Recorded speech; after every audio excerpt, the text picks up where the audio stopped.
ठीक है, hello class. तो आज की हम क्लास को स्टार्ट करते हैं। टॉपिक हमारा चल रहा है प्रेसिडेंट। ठीक है, तो एक ब्रीफ रिव्यू करते हैं हम जो हमारी पिछली क्लासेस हुई हैं उसका। तो अभी तक हमने क्या पढ़ा है, प्रेसिडेंट के बारे में पढ़ा है। तो सबसे पहले आपको पता होना चाहिए कि प्रेसिडेंट कौन होता है। प्रेसिडेंट के बारे में एक ब्रीफ रिव्यू मैं देती हूँ कि फर्स्ट सिटीजन ऑफ इंडिया होता है, उनसे ऊपर कोई भी पोस्ट नहीं होती है ना। एक तरीके से कह लीजिए कि किंग या क्वीन, बट किंग या क्वीन टर्म हम यहाँ पे इसलिए यूज़ नहीं करते क्योंकि हम कौन सी उसमें सिनेरियो में हैं, हम हैं रिपब्लिक। ठीक है, हम क्या हैं, रिपब्लिक हैं। तो रिपब्लिक में क्या होता है बच्चों की, जो फर्स्ट पर्सन होता है या जो first citizen of the state होता है, जैसे हमारा स्टेट वर्ड हम यहाँ पे अपनी कंट्री को देते हैं, इट मीन्स इंडिया। इंडिया को हम किससे डिफाइन करेंगे, यहाँ पे स्टेट से। स्टेट का मतलब यहाँ पे बिहार, हरियाणा, दिल्ली यूटी है। ठीक है, आपका राजस्थान यूपी से नहीं है। स्टेट मीन्स जब भी कॉन्स्टिट्यूशन में किसी भी स्टेट की बात होगी तो वो स्टेट क्या होता है, हमारा इंडिया होता है। ठीक है, कंफ्यूजन नहीं होना है इसमें। और अगर किसी भी पर्टिकुलर स्टेट की बात होगी तो उसमें नाम लिया जाएगा उसका। ठीक, तो जो फर्स्ट पर्सन ऑफ स्टेट होता है, यानी कि जो फर्स्ट पर्सन ऑफ हमारे इंडिया के हैं, वो कौन है, प्रेसिडेंट है। तो जो प्रेसिडेंट है हमारे, वो क्या होते हैं, यहाँ पे इलेक्टेड होते हैं, ट्रांसफरेबल नहीं है। ठीक, सबसे पहले जब हम प्रेसिडेंट पढ़ते हैं तो एक चीज़ का ध्यान रखना, जब भी कोई भी आप पॉलिटिकल साइंस में कोई भी चीज़ उठाएंगे तो आपको सबसे पहले क्या करना है, उसका ना पार्ट याद करना है, भाग याद करना है। ठीक, कि कौन से भाग में, कॉन्स्टिट्यूशन के कौन से भाग में प्रेसिडेंट को हमने बताया है, लिखा है। तो हमारा कौन सा पार्ट है बच्चों, वो पार्ट 5 है। ठीक है, और हमेशा पार्ट को जो है वो आप रोमन काउंटिंग में लिखेंगे, 5 नहीं लिखेंगे। ठीक, पार्ट 5 क्लियर। अब पार्ट 5 में बहुत सारी चीज़ें हमारी, पार्ट 5 जो है हमारा, तो यूनियन एग्जीक्यूटिव को डिफाइन करता है। यूनियन एग्जीक्यूटिव के बारे में हमारा पार्ट 5 हमें बताता है। अब यूनियन एग्जीक्यूटिव में बहुत सारी चीज़ें होती हैं। कौन सी होती हैं, प्रेसिडेंट हो जाएंगे, वाइस प्रेसिडेंट हो जाएंगे, प्राइम मिनिस्टर्स हो जाएंगे, कैबिनेट हो जाएगी हमारी, अटॉर्नी जनरल ऑफ इंडिया हो जाएगा। ठीक है, इसमें एक क्वेश्चन आता है, प्रीवियस क्लास में भी मैं बता चुकी हूँ, अभी भी बता रही हूँ कि एक पोस्ट होती है गवर्नर की। ठीक है, गवर्नर की पोस्ट होती है। तो जो गवर्नर की पोस्ट होती है, ये कहाँ अपॉइंट होते हैं बच्चों, ये स्टेट में अपॉइंट होते हैं। गवर्नर जो है वो स्टेट में अपॉइंट होते हैं। और इनको कौन अपॉइंट करता है, यहाँ पे थोड़ा सा मैं समझा देती हूँ आपको, ध्यान रखना कि किसी भी स्टेट में, मान लीजिए मैं किसी भी स्टेट की बात कर रही हूँ, या अभी आप स्टेट दिल्ली, मान लीजिए यूटी की मैं बात कर रही हूँ क्योंकि हम दिल्ली में हैं, तो दिल्ली से आपको बहुत अच्छे से समझ में आएगा कि दिल्ली में सरकार किसकी है, यहाँ पे आम आदमी पार्टी की, यानी कि जिसको हम शॉर्ट फॉर्म में आप बोलते हैं, इसकी सरकार है। सीएम क्या है यहाँ के, अभी आप भूल जाइए कि दिल्ली जो है वो यूटी है, स्टेट मानिए थोड़े टाइम के लिए, कुछ सेकंड्स के लिए, आम आदमी पार्टी की सरकार है। तो इसमें जो सबसे बड़ी पोस्ट होती है वो क्या होती है, CM, chief minister of state, जो कि पहले अरविंद केजरीवाल थे और अब कौन है, अतिशी। ठीक है, समझ में आ गया। बट यहाँ पे इनके ऊपर, यानी कि गवर्नमेंट के ऊपर एक पोस्ट अपॉइंट की जाती है जो होती है गवर्नर की। ठीक है, गवर्नर के, इन गवर्नर को कौन अपॉइंट करता है, यूनियन गवर्नमेंट अपॉइंट करती है। ठीक है, यूनियन गवर्नमेंट अपॉइंट करेगी, यानी कि दिल्ली में जो गवर्नर बैठाएगी वो कौन भेजेगी, किसकी सरकार है, सेंटर में बीजेपी की। समझ में आ गया सिनेरियो। तो इसीलिए गवर्नर, यहाँ पे क्वेश्चंस आता है कि क्या गवर्नर हमारा पार्ट 5 का पार्ट है, नहीं है। क्यों नहीं है, क्योंकि हम यहाँ पे यूनियन की बात कर रहे हैं, यूनियन से रिलेटेड बात कर रहे हैं, केंद्र की बात कर रहे हैं, ना कि राज्य की। और जो गवर्नर होता है वो स्टेट की सबसे बड़ी पोस्ट होती है। समझ में आ गया। इसलिए यहाँ पे स्टेट की जो सबसे बड़ी पोस्ट है, यानी कि राज्य की जो सबसे बड़ी पोस्ट है, उसको हम अपने पार्ट 5 में काउंट नहीं करते। समझ में आ गया। गवर्नर यहाँ पे क्यों काउंट नहीं होता, क्लियर। ठीक है, अब अगर किसी बच्चे को कोई दिक्कत हो तो पूछ लेना, ठीक है। तो अभी तक इसमें ये सब चीज़ें थी पार्ट 5 में। अब इसमें बहुत सारी चीज़ें होती हैं, पार्लियामेंट होता है, ठीक है। तो हमने सबसे पहले प्रेसिडेंट को ही क्यों रखा कॉन्स्टिट्यूशन में? क्योंकि गरिमा है एक हमारे संविधान की, और ये गरिमा में ही पोस्ट होती है, टॉप मोस्ट पोस्ट होती है, इससे ऊपर कोई पोस्ट है ही नहीं है। बोल दिया कि देखो अब द्रौपदी मुर्मू जो है वो राष्ट्रपति बन गई है, वो ये चाहने लगे, कहने लगे कि मुझे ना किसी और बड़ी पोस्ट पे जाना है इन इंडिया, तो वो नहीं जा सकती क्योंकि सबसे बड़ी पोस्ट तो यही है, ठीक है। फैमिली से लगा लीजिए, आप हैं, ठीक है, या हम हैं, ठीक। तो हमारे जो पेरेंट्स हैं वो क्या बन चुके हैं? दादा दादी, नाना नानी। अब चाहे कुछ भी हो जाए, पड़दादा पड़नानी, इतना ही हम जनरेशन फॉलो करते हैं ना, क्योंकि आज के टाइम में 60-70 साल में आदमी टाइम बोल जाता है ना। तो ये चीज़ें हैं कि यहाँ पे जो टॉप मोस्ट यानी कि प्रेसिडेंट से ऊपर कोई भी पोस्ट हमारे यहाँ पे नहीं है, और वो क्या होता है? इलेक्टेड होता है। हमारे यहाँ पे 2 वर्ड यूज़ किया जाता है, डेमोक्रेसी और रिपब्लिक। हम दोनों हैं, लोकतंत्र गणतंत्र हम दोनों हैं। क्या डिफरेंस है दोनों में? डेमोक्रेसी में पीपल्स होते हैं, ठीक है। डेमोक्रेसी में कौन होंगे? पीपल्स होंगे, लोग होंगे यानी कि हम होंगे, ठीक है। पीपल्स होंगे, लोग होंगे यानी कि हम लोग होंगे। तो इसमें क्या होगा? लोगों में क्या होता है कि हम ही जो है वो गवर्नमेंट बनाते हैं। समझ रहे हैं इस बात को? हम गवर्नमेंट कैसे बनाते हैं? वोट करके। बनाई थी भाजपा की गवर्नमेंट, हमने बनाई सभी ने। कोई किसी पार्टी को सपोर्ट करता है, कोई किसी को करता है, कोई कांग्रेस को करता है, कोई आम आदमी पार्टी को करता है, कोई बसपा को करता है, कोई सपा को करता है, कोई बीजेपी को करता है ना। तो क्या करते हैं हम? अपनी इच्छा अनुसार यहाँ पे क्या करते हैं? वोटिंग राइट होता है हमारे पास, वोट का अधिकार होता है। इस वोट को डाल के हम अपनी गवर्नमेंट को चुनते हैं। किसके द्वारा गवर्नमेंट चुनी जाती है? लोगों के द्वारा। इसलिए यहाँ पे लोकतंत्र है। और गणतंत्र किस लिए है? कि जो हमारा कॉन्स्टिट्यूशन है, ठीक है, इसको मैं ऊपर लिख रही हूँ, जो हमारा कॉन्स्टिट्यूशन है यानी कि संविधान है, वो कब लागू हुआ था? 26 जनवरी 1950 को इस दिन लागू हुआ। तो इसलिए भी गणतंत्र है। और एक चीज के लिए और गणतंत्र है, नंबर 1 और नंबर 2 के लिए, कि यहाँ पे जो हमारे प्रेसिडेंट होते हैं, वो क्या होते हैं बच्चों? वो इलेक्टेड होते हैं, अपॉइंटेड नहीं होते हैं, ट्रांसफरेबल नहीं है। ऐसा नहीं है कि आज द्रौपदी मुर्मू हैं तो जब उनका टाइम यानी कि जो उनकी टर्म है 5 ईयर की वो कंप्लीट हो जाएगी तो उसके बाद वो अपनी बेटी को, दामाद को या परिवार के किसी भी सदस्य को प्रेसिडेंट बना दे। मुमकिन है? नहीं है। अगर उनको ही दोबारा बनना है या उनकी फैमिली में से किसी को बनना है तो उनको क्या करना पड़ेगा? चुनाव लड़ना पड़ेगा। और चुनाव लड़ने के लिए बहुत सारे क्राइटेरियाज होते हैं, ठीक है। एक ब्रीफ क्लास चल रही है, 5 से 10 मिनट में मैं रिवाइज करा दूंगी सारा। तो अभी ना यहाँ पे बहुत सारे प्रेसिडेंट हैं बच्चों, जैसे डॉक्टर राजेंद्र प्रसाद हैं, ये सारे हमारे 18th हैं, ठीक है, 18 हैं। जो एट प्रेजेंट है हमारी द्रौपदी मुर्मू है।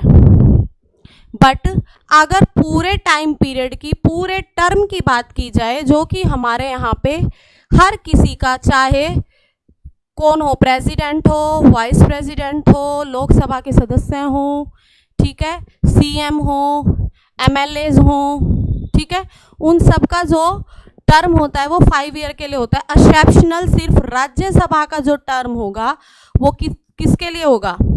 6 ईयर के लिए होता है। समझ में आ गई? राज्यसभा का हर सदस्य 6 साल के लिए चुना जाता है, ठीक। अब क्या है कि 15वीं राष्ट्रपति हैं हमारी द्रौपदी मुर्मू, 15वीं, जिन्होंने अपना टाइम पीरियड कंप्लीट किया है, जो कि पूरे सिनेरियो से चल रही हैं, जो 5 साल के लिए होता है।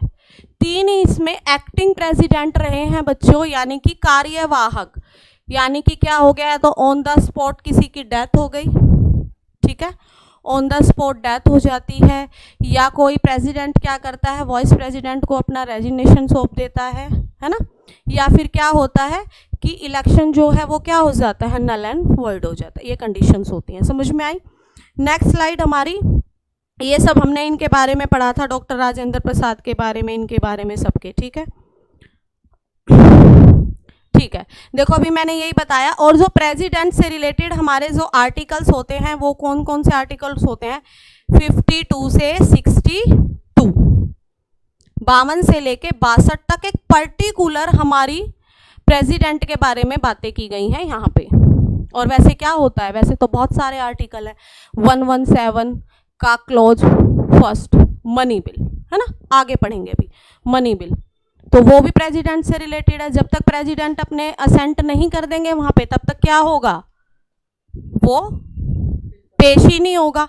ठीक है, चलो ठीक है। अभी बताया मैंने आपको president, the vice president, the prime minister, council of minister and attorney general of India. ठीक है, नेक्स्ट है वही प्रेसिडेंट हमारा कॉन्स्टिट्यूशनल हेड होता है। हेड ऑफ इंडिया आ जाए या हेड ऑफ स्टेट आ जाए बच्चों, बात एक ही है। ठीक, हेड ऑफ इंडिया या हेड ऑफ स्टेट आ जाए, बात एक ही है। ठीक है, फर्स्ट सिटीजन ऑफ इंडिया होता है। सुप्रीम कमांडर ऑफ हमारी आर्म्ड फोर्स का होता है। कौन कौन सी आर्म्ड फोर्स है हमारी? नेवी, आर्मी, एयरफोर्स, तीन है, नेवी, आर्मी, एयरफोर्स। ठीक, उसके बाद ये सारे हैं हमारे आर्टिकल्स। आर्टिकल 52 में प्रेसिडेंट ऑफ इंडिया के बारे में कहा गया है कि एक पोस्ट होगी प्रेसिडेंट ऑफ इंडिया की, यानी कि राष्ट्रपति होंगे। फिर एग्जीक्यूटिव पावर्स होती हैं इनकी। फिर इलेक्शंस कैसे होगा, किस मोड में होगा, मैनर है इलेक्शंस यहाँ पे लिखा गया। उस इलेक्शन का मैनर क्या होगा, डायरेक्टली चुनेंगे या इनडायरेक्ट चुनेंगे, वो मैनर किस में है, आर्टिकल 55 में। टर्म ऑफ ऑफिस जो कि 5 ईयर्स का होता है। एलिजिबिलिटी ऑफ री इलेक्शंस कि अगर किसी भी कंडीशंस में हमारे प्रेसिडेंट की सीट में वैकेंसी आ जाती है, वैकेंट हो जाती है, तो फिर री इलेक्शन कैसे कराए जाएंगे पता है? एकमात्र पोस्ट ऐसी है बच्चों की जो एक दिन के लिए भी खाली नहीं रहती। ठीक, अगर क्या हो गया, डेथ हो गई, तो ऑन द स्पॉट क्या करेंगे, जो हमारे वाइस प्रेसिडेंट होते हैं वो प्रेसिडेंट की पोस्ट पे आ जाते हैं।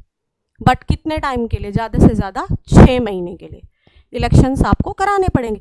क्योंकि क्यों करा रहे हैं, ऐसे ही क्यों नहीं उनको आगे कर देते हैं, वो तो ट्रांसफर होके आए ना भाई। प्रेसिडेंट थे, ठीक है, वो क्या हो गए, डेथ हो गई उनकी, वो हो गए डाइड हो गए, मर गए, वो एकदम ऑन द स्पॉट उनकी डेथ हो गई। अब क्या होगा, पोस्ट तो खाली। जबकि हमारा कॉन्स्टिट्यूशन कहता है कि हम एक भी दिन विदाउट प्रेसिडेंट के नहीं रहेंगे।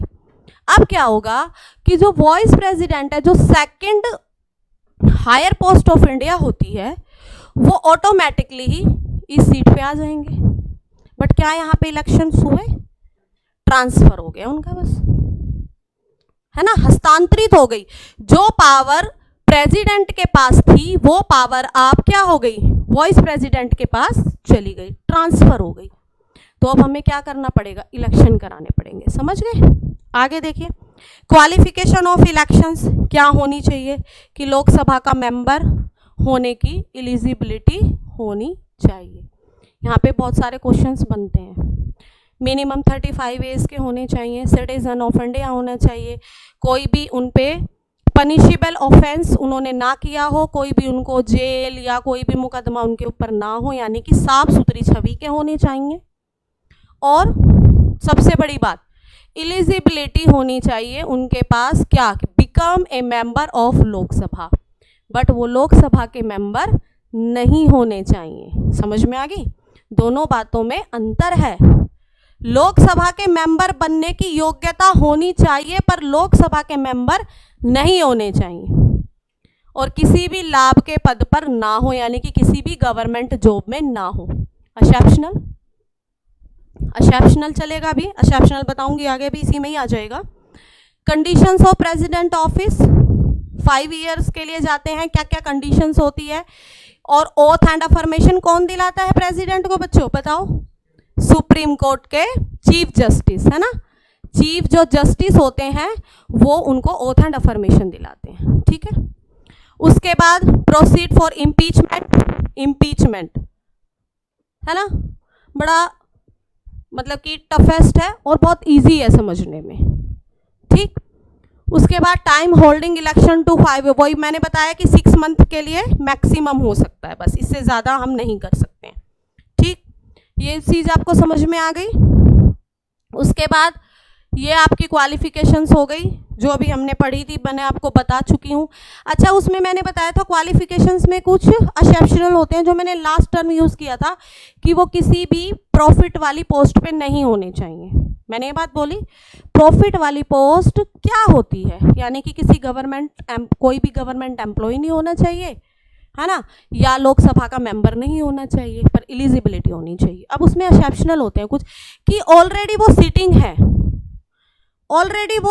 है, बैठे हुए हैं, बने हुए हैं प्रेसिडेंट या वाइस प्रेसिडेंट के पद पे। जैसे द्रौपदी मुर्मू, जिस दिन वो इलेक्शन दोबारा अगर लड़ना चाहती हैं, इलेक्शन लड़ेंगी, तो उस दिन भी तो वो प्रेसिडेंट रहेंगी या नहीं रहेंगी? होता है ना कि एक भी दिन। और क्या होता है कि जब तक आपने इलेक्शंस कर लिए, आपने नया प्रेसिडेंट चुन लिया, और उसको चुनने में और नए राष्ट्रपति को आने में टाइम लगता है, तो वो टाइम खाली वैकेंसी थोड़ी ना रहेगी पोस्ट पे, तो जो एट प्रेजेंट है प्रेसिडेंट वो ही बने रहते हैं अपनी सीट पे। ठीक है, तो आप समझ गए इस चीज़ को कि प्रेसिडेंट और वाइस प्रेसिडेंट की जो पोस्ट होती है, अगर उस पर कोई बंदा बैठा है, सीटिंग है, अपॉइंट है, नहीं इलेक्टेड है, तो क्या होगा, वो लाभ का पद नहीं माना जाएगा, एक्सेप्शनल है। ठीक, क्वेश्चन आ जाता है।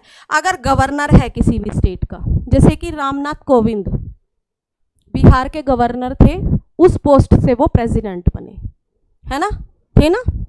उसके बाद ए मिनिस्टर ऑफ यूनियन और एनी स्टेट। ठीक, ये एक्सेप्शनल्स है।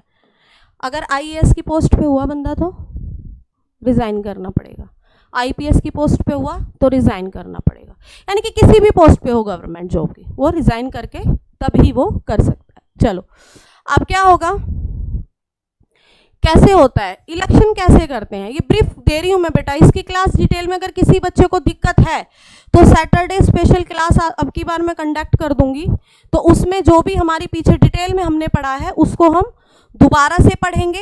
अगर किसी भी बच्चे को उसमें दिक्कत है, टाइम शेड्यूल आपको क्या कर दिया जाएगा, मैसेज कर दिया जाएगा, सभी वेलकम है। ऐसा नहीं है कि जिसका हो गया है वो नहीं आएगा, किसी को भी प्रॉब्लम है वो आ सकता है। इसे ब्रीफ में दे रही हूँ मैं, पूरा डिटेल में नहीं जा रही हूँ। अब इसमें क्या होगा, सिर्फ इलेक्टेड मेंबर भाग लेते हैं, कभी भी नॉमिनेट मेंबर भाग नहीं लेते प्रेसिडेंट के इलेक्शंस में। इलेक्टेड मेंबर कौन से होंगे, बोथ हाउसेज, यानी कि पार्लियामेंट के कौन से दो हाउस होते हैं, लोकसभा और राज्यसभा। इसको अपर सदन बोला जाता है, इसको लोअर सदन, यानी कि upper house and lower house. ठीक, ओके। अब इसमें क्या हुआ कि पहले क्या होता था, 1992 से पहले क्या होता था, सिर्फ पार्लियामेंट के मेंबर ही भाग लेते थे, एमपीज ही भाग लेते थे, वो भी इलेक्टेड। अब क्या हुआ है, हमारा 70th amendment act 1992, the elected member, सिर्फ इलेक्टेड मेंबर ही इसमें आएंगे, कहीं के भी हों। ठीक, elected member of legislative assembly of the national capital territory of Delhi and union territory Pondicherry also included. State legislative assembly के भाग तो लेते थे पहले भी, लेजिस्लेटिव असेंबली के, लेजिस्लेटिव असेंबली का मतलब क्या होता है बच्चों, विधान सभा, यही होता है। और लेजिस्लेटिव काउंसिल का मतलब क्या होता है, विधान परिषद। ठीक है, तो जिसकी विधानसभा है, विधानसभा तो हर स्टेट में होगी, हर यूटी में होगी, चाहे 50 हो, चाहे 100 हो, चाहे 200 हो, चाहे 28 हो, चाहे 8 हो, समझ के। जो आपकी स्टेट लेजिस्लेचर है वो हर स्टेट में होगा, बट अगर स्टेट काउंसिल की बात आ जाती है तो वो कहीं कहीं है, 5 या 6 स्टेट और यूटी में है बस। तो 1992 के बाद हमारी दिल्ली, जो कि एक यूटी है, एंड पौंडीचेरी, इसके भी स्टेट लेजिस्लेचर के सदस्य जो होते हैं इलेक्टेड, वो क्या करते हैं, प्रेसिडेंट के इलेक्शंस में पार्ट करते हैं। ठीक है, समझ आ गई चीजें। अब क्या होगा, कौन सा सिस्टम है, प्रोपोर्शनल रिप्रेजेंटेशन और सिंगल ट्रांसफरेबल वोट। क्या मतलब है इसका, देखो, प्रोपोर्शनल रिप्रेजेंटेशंस यानी कि जब हम किसी की भी वैल्यू की वोट निकालेंगे, वो वोट का वैल्यूएशन करेंगे, है ना, यानी कि एमएलएज होते हैं ये हमारे कहाँ से आएंगे बच्चों, स्टेट से आएंगे, है ना। एमएलए हमारे स्टेट से आएंगे और एमपीज जो होंगे हमारे, जो नेक्स्ट स्लाइड में है, वो हमारे पार्लियामेंट से होंगे, ठीक। अब इनका क्या होता है, total population of state, total number of elected member in the state legislative assembly into 1000, यही होता है। यानी कि क्या मतलब है इस चीज़ का कि जिस स्टेट की पॉपुलेशन जितनी ज़्यादा होगी उस स्टेट की एमएलए की वोट की वैल्यू उतनी ही ज़्यादा होगी। एग्जाम्पल, मान लीजिए यूपी में आपके 2 लाख पॉपुलेशन, 2 लाख है, ठीक, और वहाँ के जो एमएलए हैं उनकी संख्या कितनी है, मान लीजिए 100 है, ठीक है। तो अब फॉर्मूलाज क्या कहता है, या तो इनटू नीचे 1000 कर दो, और नहीं तो कहीं कहीं क्या फॉर्मूला है, यहाँ पे क्या कर देंगे, या तो ये भी आप कर सकते हो या आप ये करोगे, 100 हो गया इंटू 1/1000, बात एक ही है ना, कंफ्यूज नहीं होना। अब क्या हुआ, 2 से ये 2 0 कट गई और 2, अच्छा 2 0 और 3 0, ये तो क्या हुआ 2, ठीक। यानी कि एक एमएलए की वोट की वैल्यू 2 है। और यहीं पे अगर दिल्ली में जैसे 1 लाख है तो 1 आ जाएगी। तो इसका मतलब आप समझे, जिस स्टेट की जितनी ज़्यादा पॉपुलेशन उस स्टेट के वोटर्स की एमएलए की वोट की वैल्यू उतनी ही ज़्यादा होगी। ये क्या होता है हमारा रिप्रेजेंटेशन, प्रपोर्शनल रिप्रेजेंटेशन। और इसमें बोला गया सिंगल ट्रांसफरेबल, इसका क्या मतलब है सिंगल ट्रांसफरेबल। देखो इसमें क्या होता है कि जैसे प्रेसिडेंट के इलेक्शन में क्या होता है बच्चों, कैंडिडेट खड़े होते हैं, है ना, कैंडिडेट खड़े होते हैं। जैसे कि मान लीजिए X, Y एंड Z, ये 3 कैंडिडेट हमारे खड़े हैं। तीनों कैंडिडेट में क्या हुआ, इनको 50 वोट मिल गई, इनको 45 मिल गई, और ये जो Z है इनको 10 ही वोट मिली। तो यहाँ पे ऐसे नहीं होगा। आप सिनेरियो देख के आपको क्या लग रहा है कि जो X हैं वही जीतेंगे, यही लग रहा है, जीतेंगे भी वही, जीतेंगे भी वही, क्योंकि जिसके पास ज़्यादा वोट होगी उसकी वैल्यू की वोट उतनी तो ज़्यादा हो जाएगी, क्योंकि इक्वल उसमें जाएंगी ना।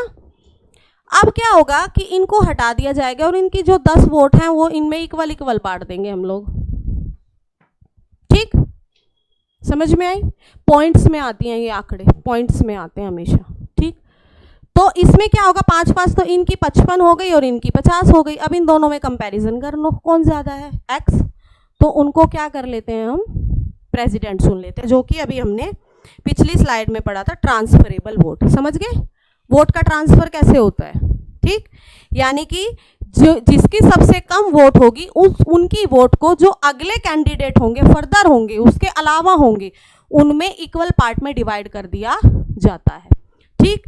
नेक्स्ट है एमपीज की वोट का वैल्यूएशन, जो टोटल एमएलएस थे, total value of vote of all MLAs of the state, सारे स्टेट के एमएलए की वोट, ठीक, प्लस अपॉन में क्या होगा, टोटल नंबर इलेक्टेड कौन से हैं, पार्लियामेंट के। इस फॉर्मूले से एमपी की वोट का वैल्यूएशन हो जाता है।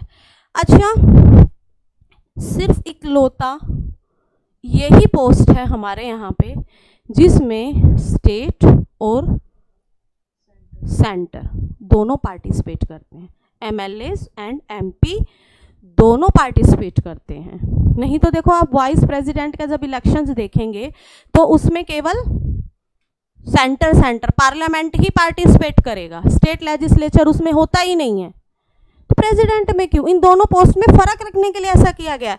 फेडरल एक वर्ड है, देखो यहाँ पे भी बोला गया होगा true federal character. Federal word समझते हैं, संघ, जिसमें पावर का डिस्ट्रीब्यूशंस 2 कैटेगरीज में होता है, जो कि कहाँ है, ट्रू फेडरल कहाँ है, यूएसए, अमेरिका। सेंटर और स्टेट, वहाँ पे डुअल सिटीजनशिप है ना। अब देखिए फेडरल, जब मैंने क्वेश्चंस आपका टेस्ट लिया था उसमें मैंने क्वेश्चन डाला था, फेडरल सिस्टम से, और उसमें लिख दिया था कि कौन सा है कि जो पार्ट नहीं है फेडरल सिस्टम का, उसमें था सिंगल सिटीजनशिप।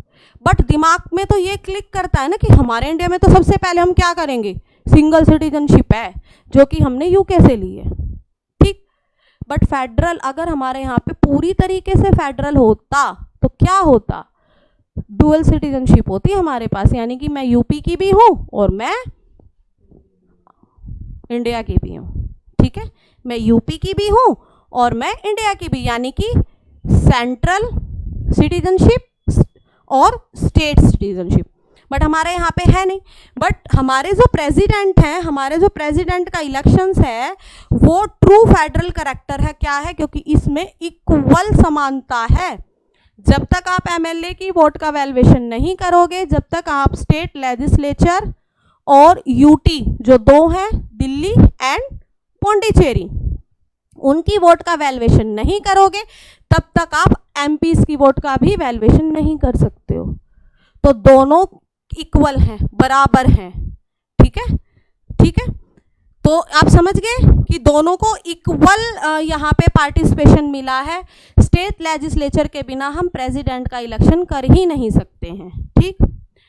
फिर इलेक्टोरल कोटा होता है। कोटा क्या होता है कि जितनी भी वैलिड वोट पड़ी हैं, जितनी भी वैलिड वोट पड़ी हैं, यानी कि मान लीजिए 1000 वैलिड वोट पड़ी हैं, टोटल 1000।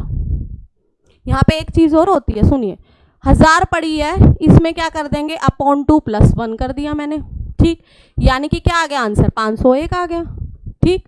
यानी कि प्रेसिडेंट जो भी हम इलेक्टेड करेंगे, मिनिमम 501 वोट उनके पास होनी चाहिए, और वो अचीव भी कर जाते हैं आसानी से। क्यों? क्योंकि ट्रांसफर मेथड है यहाँ पे, नहीं तो इलेक्शन कराए जाओ बार बार बार बार बार बार।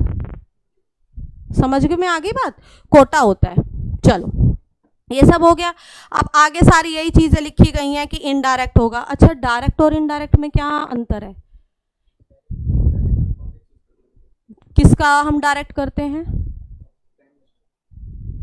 नहीं, पीएम का नहीं करते हम कभी, कैबिनेट है ना, एमपीज का, क्योंकि पीएम तो उनका हेड होता है और कैबिनेट का हेड होता है, यानी कि गवर्नमेंट का हेड होता है।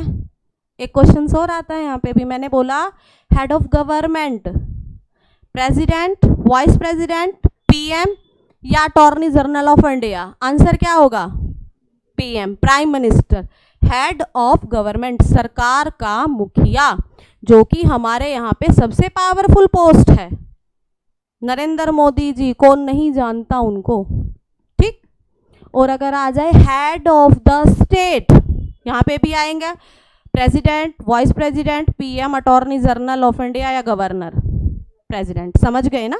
स्टेट के हेड प्रेसिडेंट और गवर्नमेंट के हेड पीएम, ठीक। अब इनका देखो, डायरेक्ट इनडायरेक्ट समझिए। डायरेक्ट का मतलब है कि मैं आपको यहाँ पे क्या कर रही हूँ, डायरेक्ट पढ़ा रही हूँ। मैं क्या कर रही हूँ अभी? डायरेक्ट पढ़ा रही हूँ।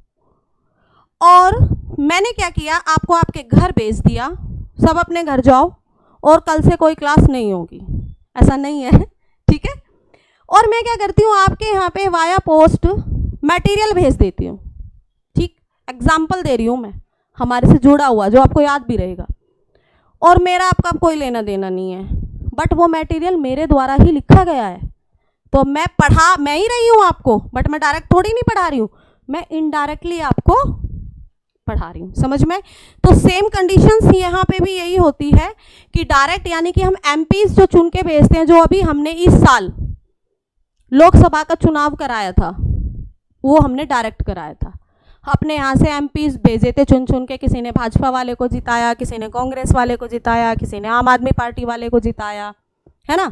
और वो सब जाके कहाँ बैठेंगे? हमारे पार्लियामेंट, यानी कि लोकसभा में, लोअर हाउस ऑफ पार्लियामेंट में, ठीक है, जो हमें रिप्रेजेंट करेंगे।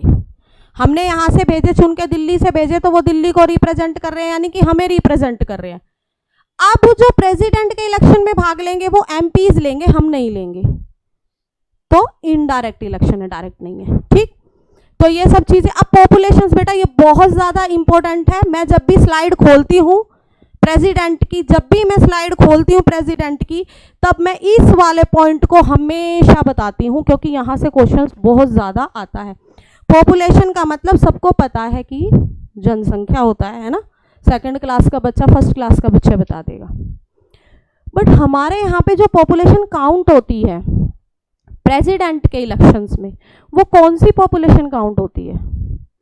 जैसे कि मान लीजिए 2026 में हमें प्रेसिडेंट का इलेक्शन कराना मान लो, तो जो वहाँ पे एमएलए या एमपीस की वोट का वैल्यूएशन होगा तो 2025 की वोट या 26 की पॉपुलेशन के आधार पे होगा? नहीं, जो सेंसेक्स लास्ट टाइम हुआ है, जनगणना जो लास्ट टाइम हुई है उस पे होगा। जो हमारी लास्ट हुई है वो 2011 में हुई है, हर 10 साल बाद होती है। अगली होनी थी 2021 में, जिसको ट्रांसफ़र कर दिया गया 2023 में, रोते होते वो अब तक भी नहीं हुई है, पता नहीं कहाँ है, स्टार्ट नहीं हुई है अभी। और जो भी हमारा सेंसेक्स होता है लास्ट टाइम का, यानी कि अभी हमारा कौन सा है करंट, अब 2011 में क्या जनसंख्या थी और आज क्या है? 2011 में हम सेकंड पोजीशन होल्ड करते थे, है ना, बहुत टाइम से, बहुत लंबे समय तक हमने वो पोजीशन नहीं छोड़ी। और अब हमें कैसे पता लगा? सेंसेक्स तो हुआ नहीं, जनगणना हुई नहीं, बट पिछले साल 2023 में जून में फिर अचानक कैसे बोल दिया गया कि हम फर्स्ट पोजीशन होल्ड करते हैं इन पॉपुलेशन? क्योंकि डाटा तो कलेक्ट हो रहा है। कोई आदमी अगर, कोई बच्चा, आदमी नहीं सॉरी, कोई बच्चा अगर जन्म लेता है तो कहीं भी वो जन्म लेगा, उसका रिकॉर्ड ऑन रिकॉर्ड आ गया, बर्थ सर्टिफिकेट इशू होगा, और अगर किसी की डेथ होती है तो डेथ सर्टिफिकेट भी इशू होता है। तो पता लग गया ना कितने मरे कितने जिए, एवरेज, एक्चुअल नहीं। और सेंसेक्स में क्या होता है? एक्चुअल आ जाती है निकल के। और जो सेंसेक्स होता है उसको अथोराइज्ड कौन करता है? उस पर सिग्नेचर कौन करता है? अथोराइज्ड करना, उसको साइन करना, सुप्रीम कोर्ट। सुप्रीम कोर्ट के द्वारा अथोराइज्ड होना चाहिए हमारा सेंसेक्स, वही सेंसेक्स हमारा पॉपुलेशंस कहलाता है। ठीक, तो अभी भी जो भी हमारे इलेक्शंस हुए थे द्रौपदी मुर्मू वाले, वो भी 2011 की जनगणना पे हुए थे। और अगर यही चलता रहा और दोबारा से सेंसेक्स हमारा काउंट नहीं हुआ तो अगले इलेक्शंस भी हमारे उसी पॉपुलेशंस पे होंगे। समझ में आ गई? करंट पॉपुलेशन नहीं ली जाती है, जो लास्ट सेंसेक्स है जो अथोराइज्ड किया गया है किसके द्वारा? सुप्रीम कोर्ट के द्वारा, वो लिया जाता है।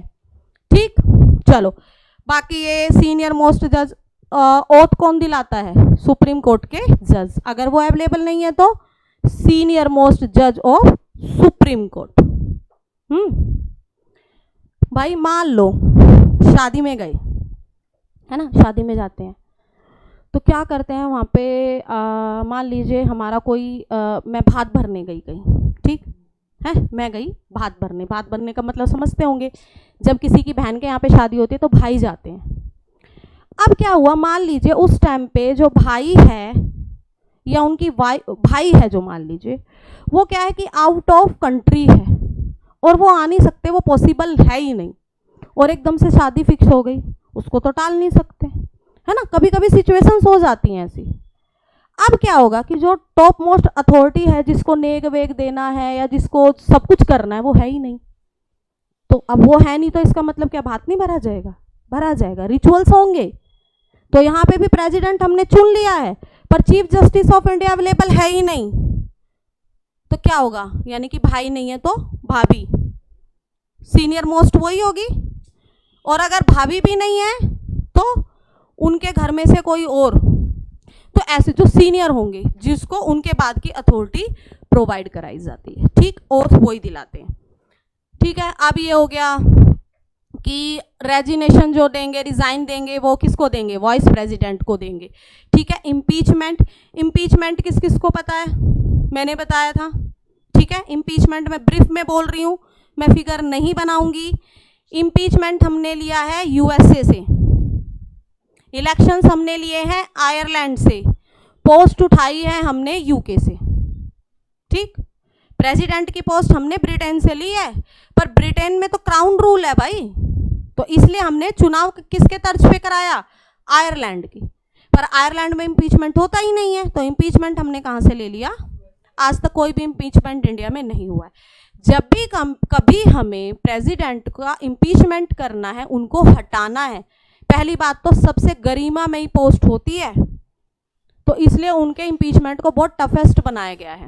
क्या होता है कि किसी भी सदन में, जिस भी सदन के लोग उनको हटाना चाहते हैं, लोकसभा या राज्यसभा की जो टोटल स्ट्रेंथ होगी उसका 1/4 साइन के साथ, एम ही नहीं वोट डाल दिया, साइन के साथ, सिग्नेचर के साथ, मैं यहाँ पे फिर भी बता देती हूँ बच्चों, ये ए यानी कि हमारे प्रेसिडेंट साहब, बी यानी कि राज्यसभा मान लेते हैं यहाँ पे इनको, ठीक है, और सी यानी कि लोकसभा मान लेते हैं, ठीक।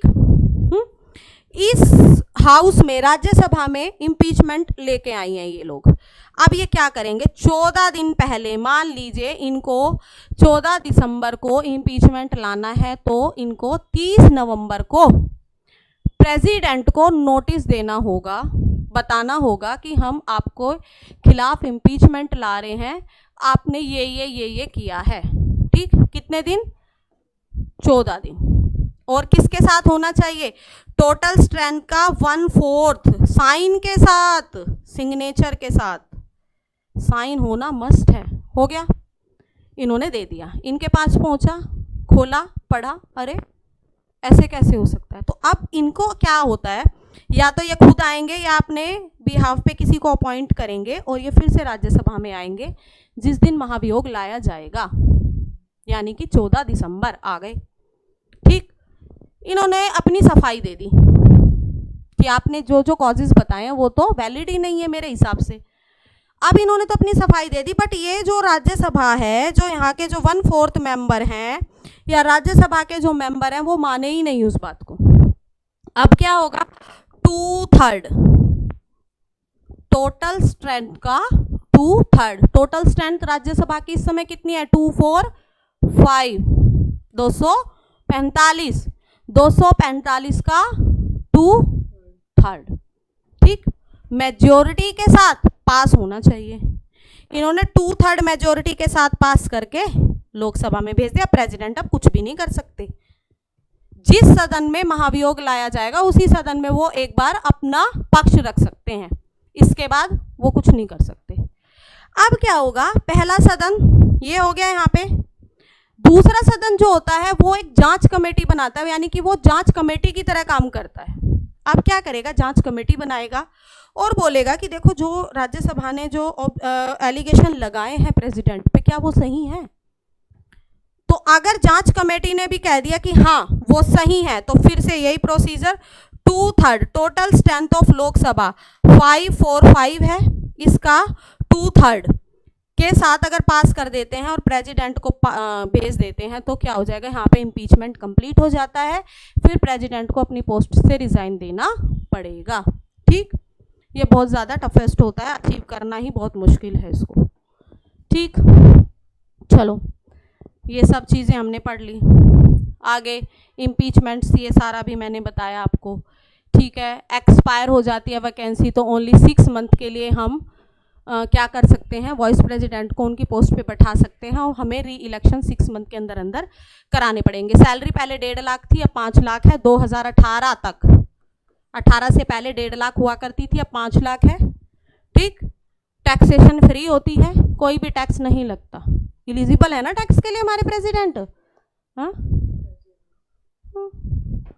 देखो अगर आप टैक्स नहीं भरोगे तो पहले नोटिस भेजेंगे, नोटिस भेजेंगे, नोटिस भेजेंगे, और आप क्या कर रहे हो, देखो ब्लैक मनी है, बहुत सारे अलग तरीके होते हैं जो कि इलीगल हैं, करने नहीं चाहिए।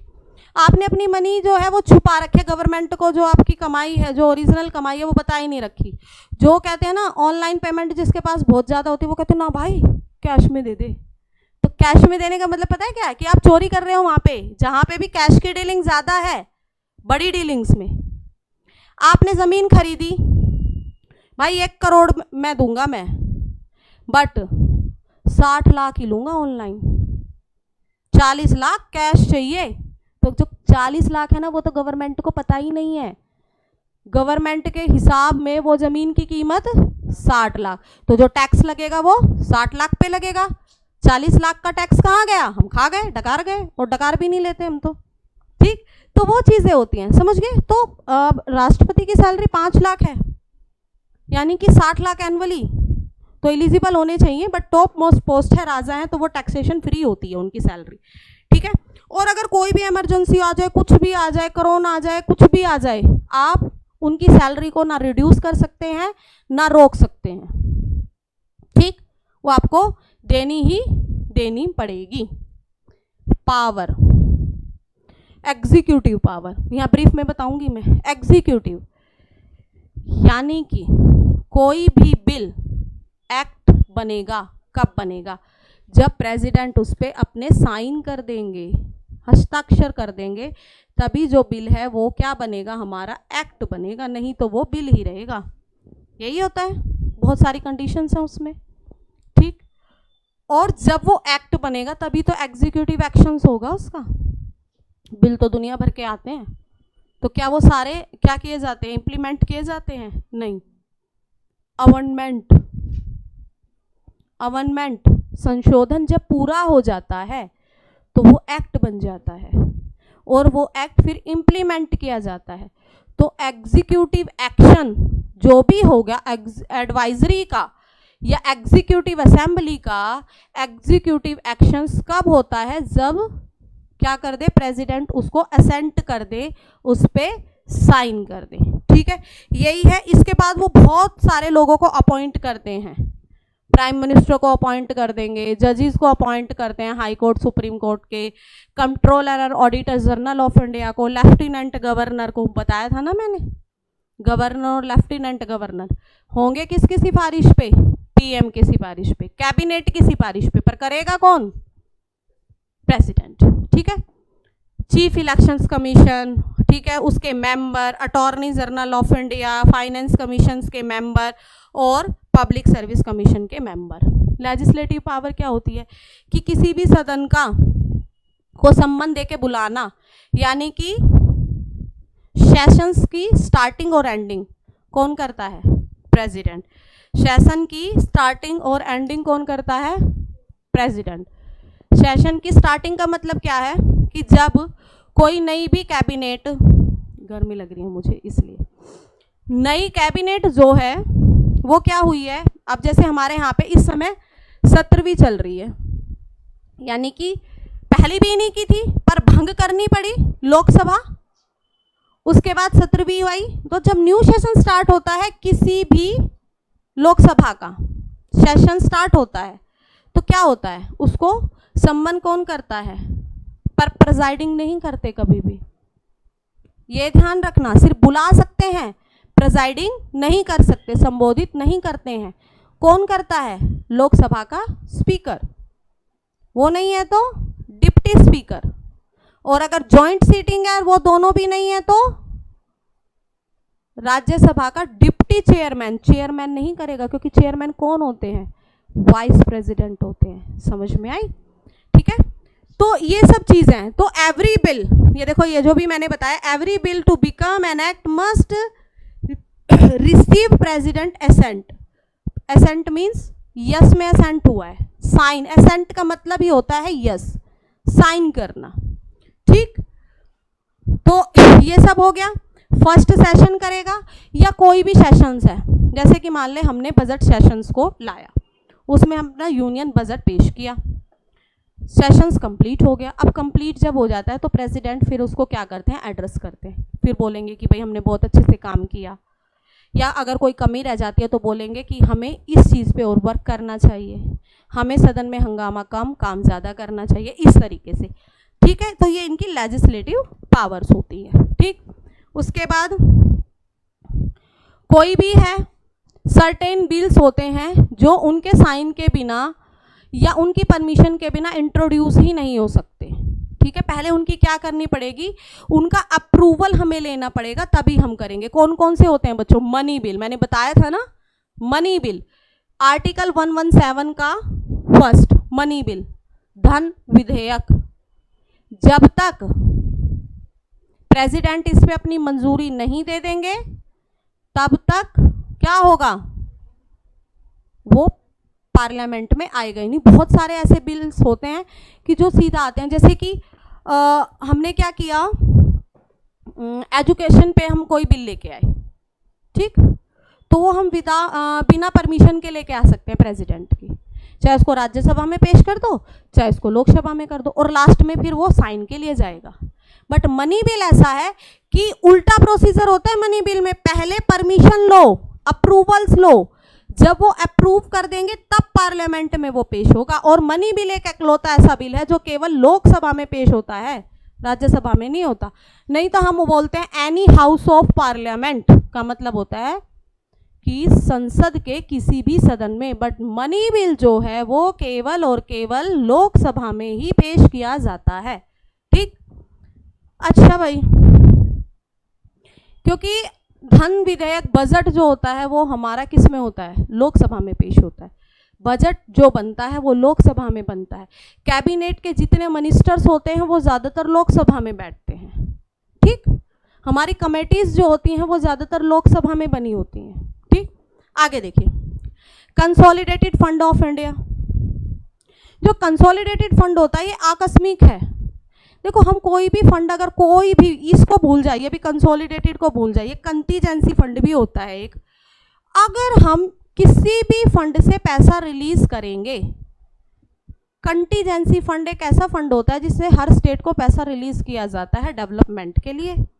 बट वो कैसे रिलीज होगा, पहले लोकसभा में पेश होगा या राज्यसभा में, फिर दूसरे सदन में, फिर वो वहां से पास होएगा, फिर प्रेसिडेंट साइन करेंगे, तब वो पैसा क्या होगा, दिया जाएगा। बट कंसोलिडेटेड फंड एक ऐसा फंड है, इमरजेंसी फंड है, अब यहाँ पे मैं कट हटा दे रही हूँ, ठीक है। वो एक ऐसा फंड है कि इमरजेंसी आ गई तो क्या तुम पास कराने बैठोगे? 10 दिन, कितना भी जल्दी कर लो, 2 दिन, 4 दिन, 5 दिन, 10 दिन तो लगेंगे। एक सिंपल मेजोरिटी तो चाहिए ही चाहिए, और नेता तो हमारे ऐसे कि आएंगे ही नहीं पार्लियामेंट में। ठीक, क्या करोगे फिर? तो वो क्या करेंगे, सिर्फ अपने साइन कर दिए और फटाफट फंड रिलीज करो भाई। फ्लड आ गया कहीं, अर्थक्वेक आ गया कहीं, जिससे कोरोना आ गया था, तुरंत सबसे पहले जब कोरोना आया था इंडिया में और लगा कि अब सिचुएशंस जो है वो बहुत ज़्यादा तेज़ी से कोरोना के मामले हमारे इंडिया में बढ़ रहे हैं, इंक्रीज हो रहे हैं, तो 500 करोड़ रुपए का फंड एकदम से रिलीज कर दिया गया था। किया था नहीं किया था? कैसे संभव हो पाया कि बस प्रेसिडेंट ने साइन किया और उसको रिलीज कर दिया। उसके कुछ ही दिन बाद जो कि हमारे रतन टाटा हैं, जो अभी एक्सपायर हुए हैं हाल ही में, रतन टाटा, उन्होंने क्या किया था कि 500 करोड़ रुपए डोनेट कर दिए थे। 500 करोड़ का गवर्नमेंट ऑफ इंडिया ने फंड रिलीज किया। उसके मुझे लग रहा है विद इन 5 to 7 डेज के अंदर ही हमारे जो थे रतन टाटा जी, उन्होंने 500 करोड़ रुपए डोनेट कर दिए थे। तो बड़ा क्रिटिसिज्म हुआ था कि जितना सरकार ने फंड रिलीज किया उतना तो मिल गया उनको, क्योंकि जो रतन टाटा जी हैं वो एक अथॉरिटी में, एक ऑर्गेनाइजेशन में ही तो डोनेट करेंगे ना, वो लोगों को तो नहीं बांटेंगे ना। के आप समझ रहे हैं? फिर बाद में कितने हजार करोड़ फिर रिलीज किए, फिर रिलीज किए, फिर रिलीज किए, वो तो फिर सिलसिला चलता ही रहा। फिर तो आप लोगों ने देखा होगा। कभी अज्यूम कर सकते हो कि गली में इंसान ना दिखे, है ना?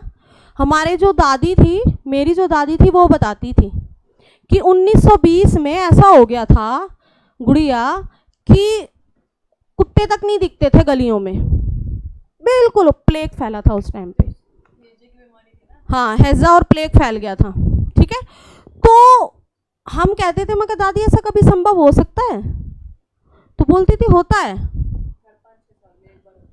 5-6 साल में नहीं। वो कहते थे कि ऐसा होता है, बट हमारे उस टाइम पे होता था। 5 साल में नहीं, 10 साल में, 15 साल में, 20 साल में रिपीट हो जाता था, क्योंकि उस समय क्या होता था, मेडिकल फैसिलिटीज इतनी नहीं होती थी, है ना। टीबी की बीमारी आज के टाइम में नॉर्मल है, according to your situations, according to your stage, 3 महीने, 6 महीने, 9 महीने की दवाई खाओगे, बिल्कुल ठीक हो जाओगे। बट उस टाइम पे अगर किसी को टीबी होगी तो अरे भाई अब ना बचाइयो, इसको तो टीबी होगी। समझ रहे हैं? क्योंकि मेडिकल फैसिलिटीज नहीं थी। तो हम ना, मैं कहती थी, मैं है ऐसा भी हो सकता है क्या? वो चीज़ हमने खुद देख ली अपनी आंखों से 2020 में। रेल का चक्का जाम, पता है हमारे जो इंडिया की हार्ट बीट बोला जाता है, धड़कन धक धक करती है, ट्रेन रुक गई तो देश रुक गया। पैसेंजर ट्रेन में देखते हो कितने 1000 करोड़ का बिजनेस डेली होता है, और घाटे में चल रही है रेल तब भी होता है।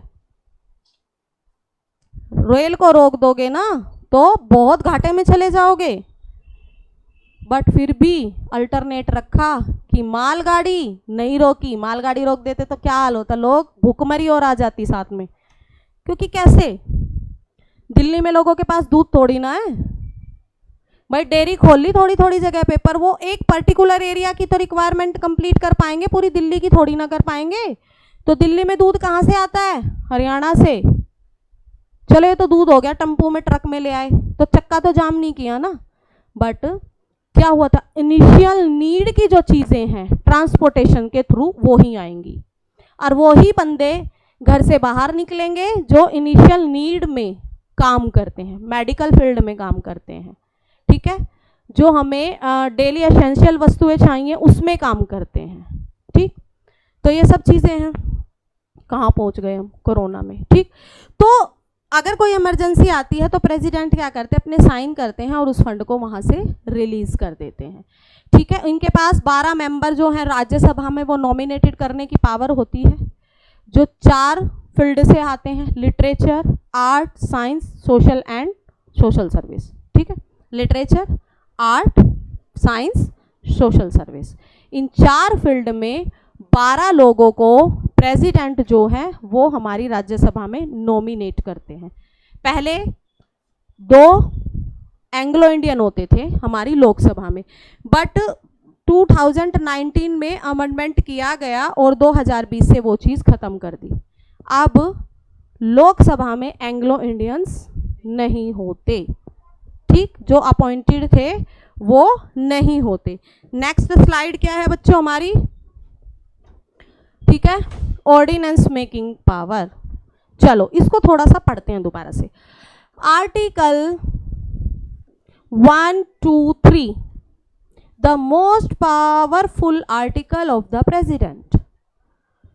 भाई 123, 1, 2, 3 लगातार याद कर लो, ठीक।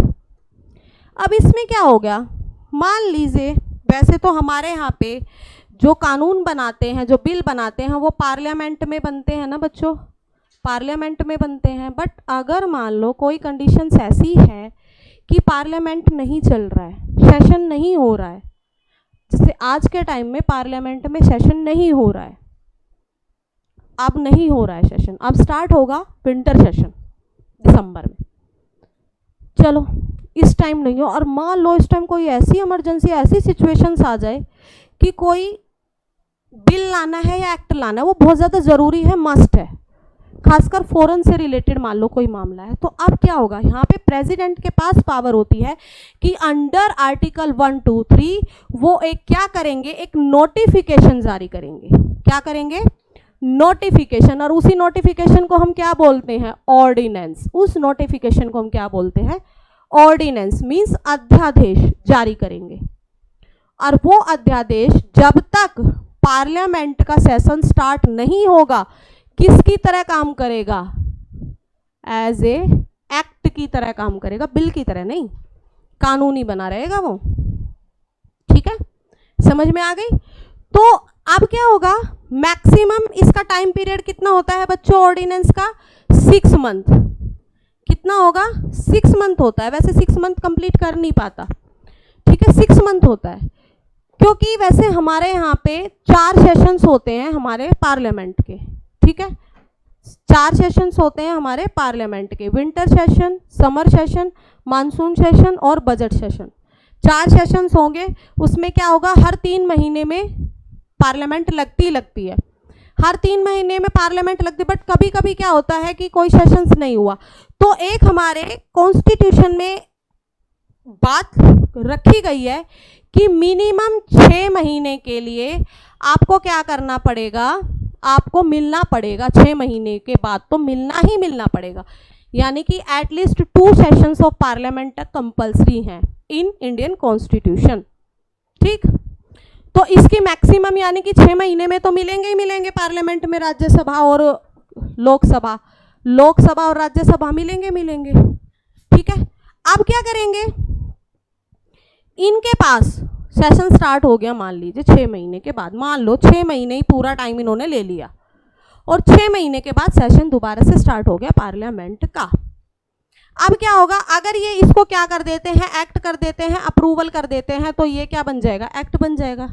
अप्रूव कर दिया इन्होंने मेजोरिटी के साथ, वो अकॉर्डिंग जैसे मेजोरिटी पढ़ेंगे हम, तो उस मेजोरिटी में पता लगेगा कि सिंपल मेजोरिटी से कौन सा बनेगा, है ना, और स्पेशल मेजोरिटी किस में चाहिए, ठीक, तो वो एक्ट बन जाएगा। और अगर इन्होंने क्या कर दिया, उस पर कोई कंसिडरेशन नहीं किया या उसको क्या कर दिया, डिनाई कर दिया, तो वो फिर वहीं पे नल एंड वॉइड हो जाएगा, खत्म हो जाएगा। समझ में आ गई?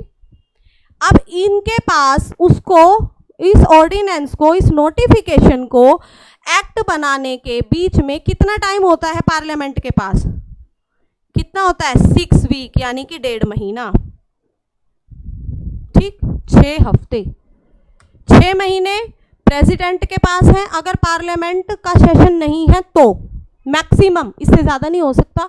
और 6 महीने के बाद पार्लियामेंट आती है तो उनके पास 6 हफ्ते हैं। 6 हफ्ते के अंदर या तो नल एंड वॉइड करेंगे या उसको एक्ट बनाएंगे, ठीक। तो मैक्सिमम ऑर्डिनेंस की टाइम पीरियड कितना होता है? 6 मंथ। और अगर पूछा जाए कि विद पार्लियामेंट सिनेरियो अब कितना होगा? 7.5 मंथ, 1.5 महीना, ये भी तो जुड़ गया है ना उसमें। तो आप लोग समझ गए उस चीज़ को मैं क्या कहना चाह रही हूँ, या नहीं समझे? नहीं समझे? समझ गए, ठीक। तो ये हो गया भाई, ठीक। अच्छा, अब ऑर्डिनेंस तो जारी कर सकते हैं, ये तो बहुत बड़ी पावर है, बट कुछ मैटर्स ऐसे हैं जिसमें ऑर्डिनेंस जारी नहीं कर सकते। वो क्या होगा? जो स्टेट लिस्ट से रिलेटेड मैटर होगा, वो स्टेट लिस्ट से रिलेटेड मैटर में, और किस में? जब बोथ हाउस इन सेशन, जब दोनों हाउस सेशंस में है तो ज़रूरत ही नहीं पड़ेगी उनको कोई भी ऑर्डिनेंस जारी करने की, फिर तो बाय द प्रोसीजर जाएंगे हम, है ना। तो समझ में आ गया ऑर्डिनेंस क्या होता है।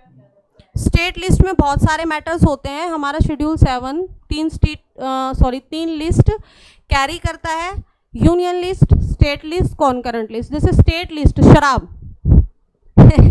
सबसे सटीक उदाहरण है स्टेट लिस्ट में शराब का।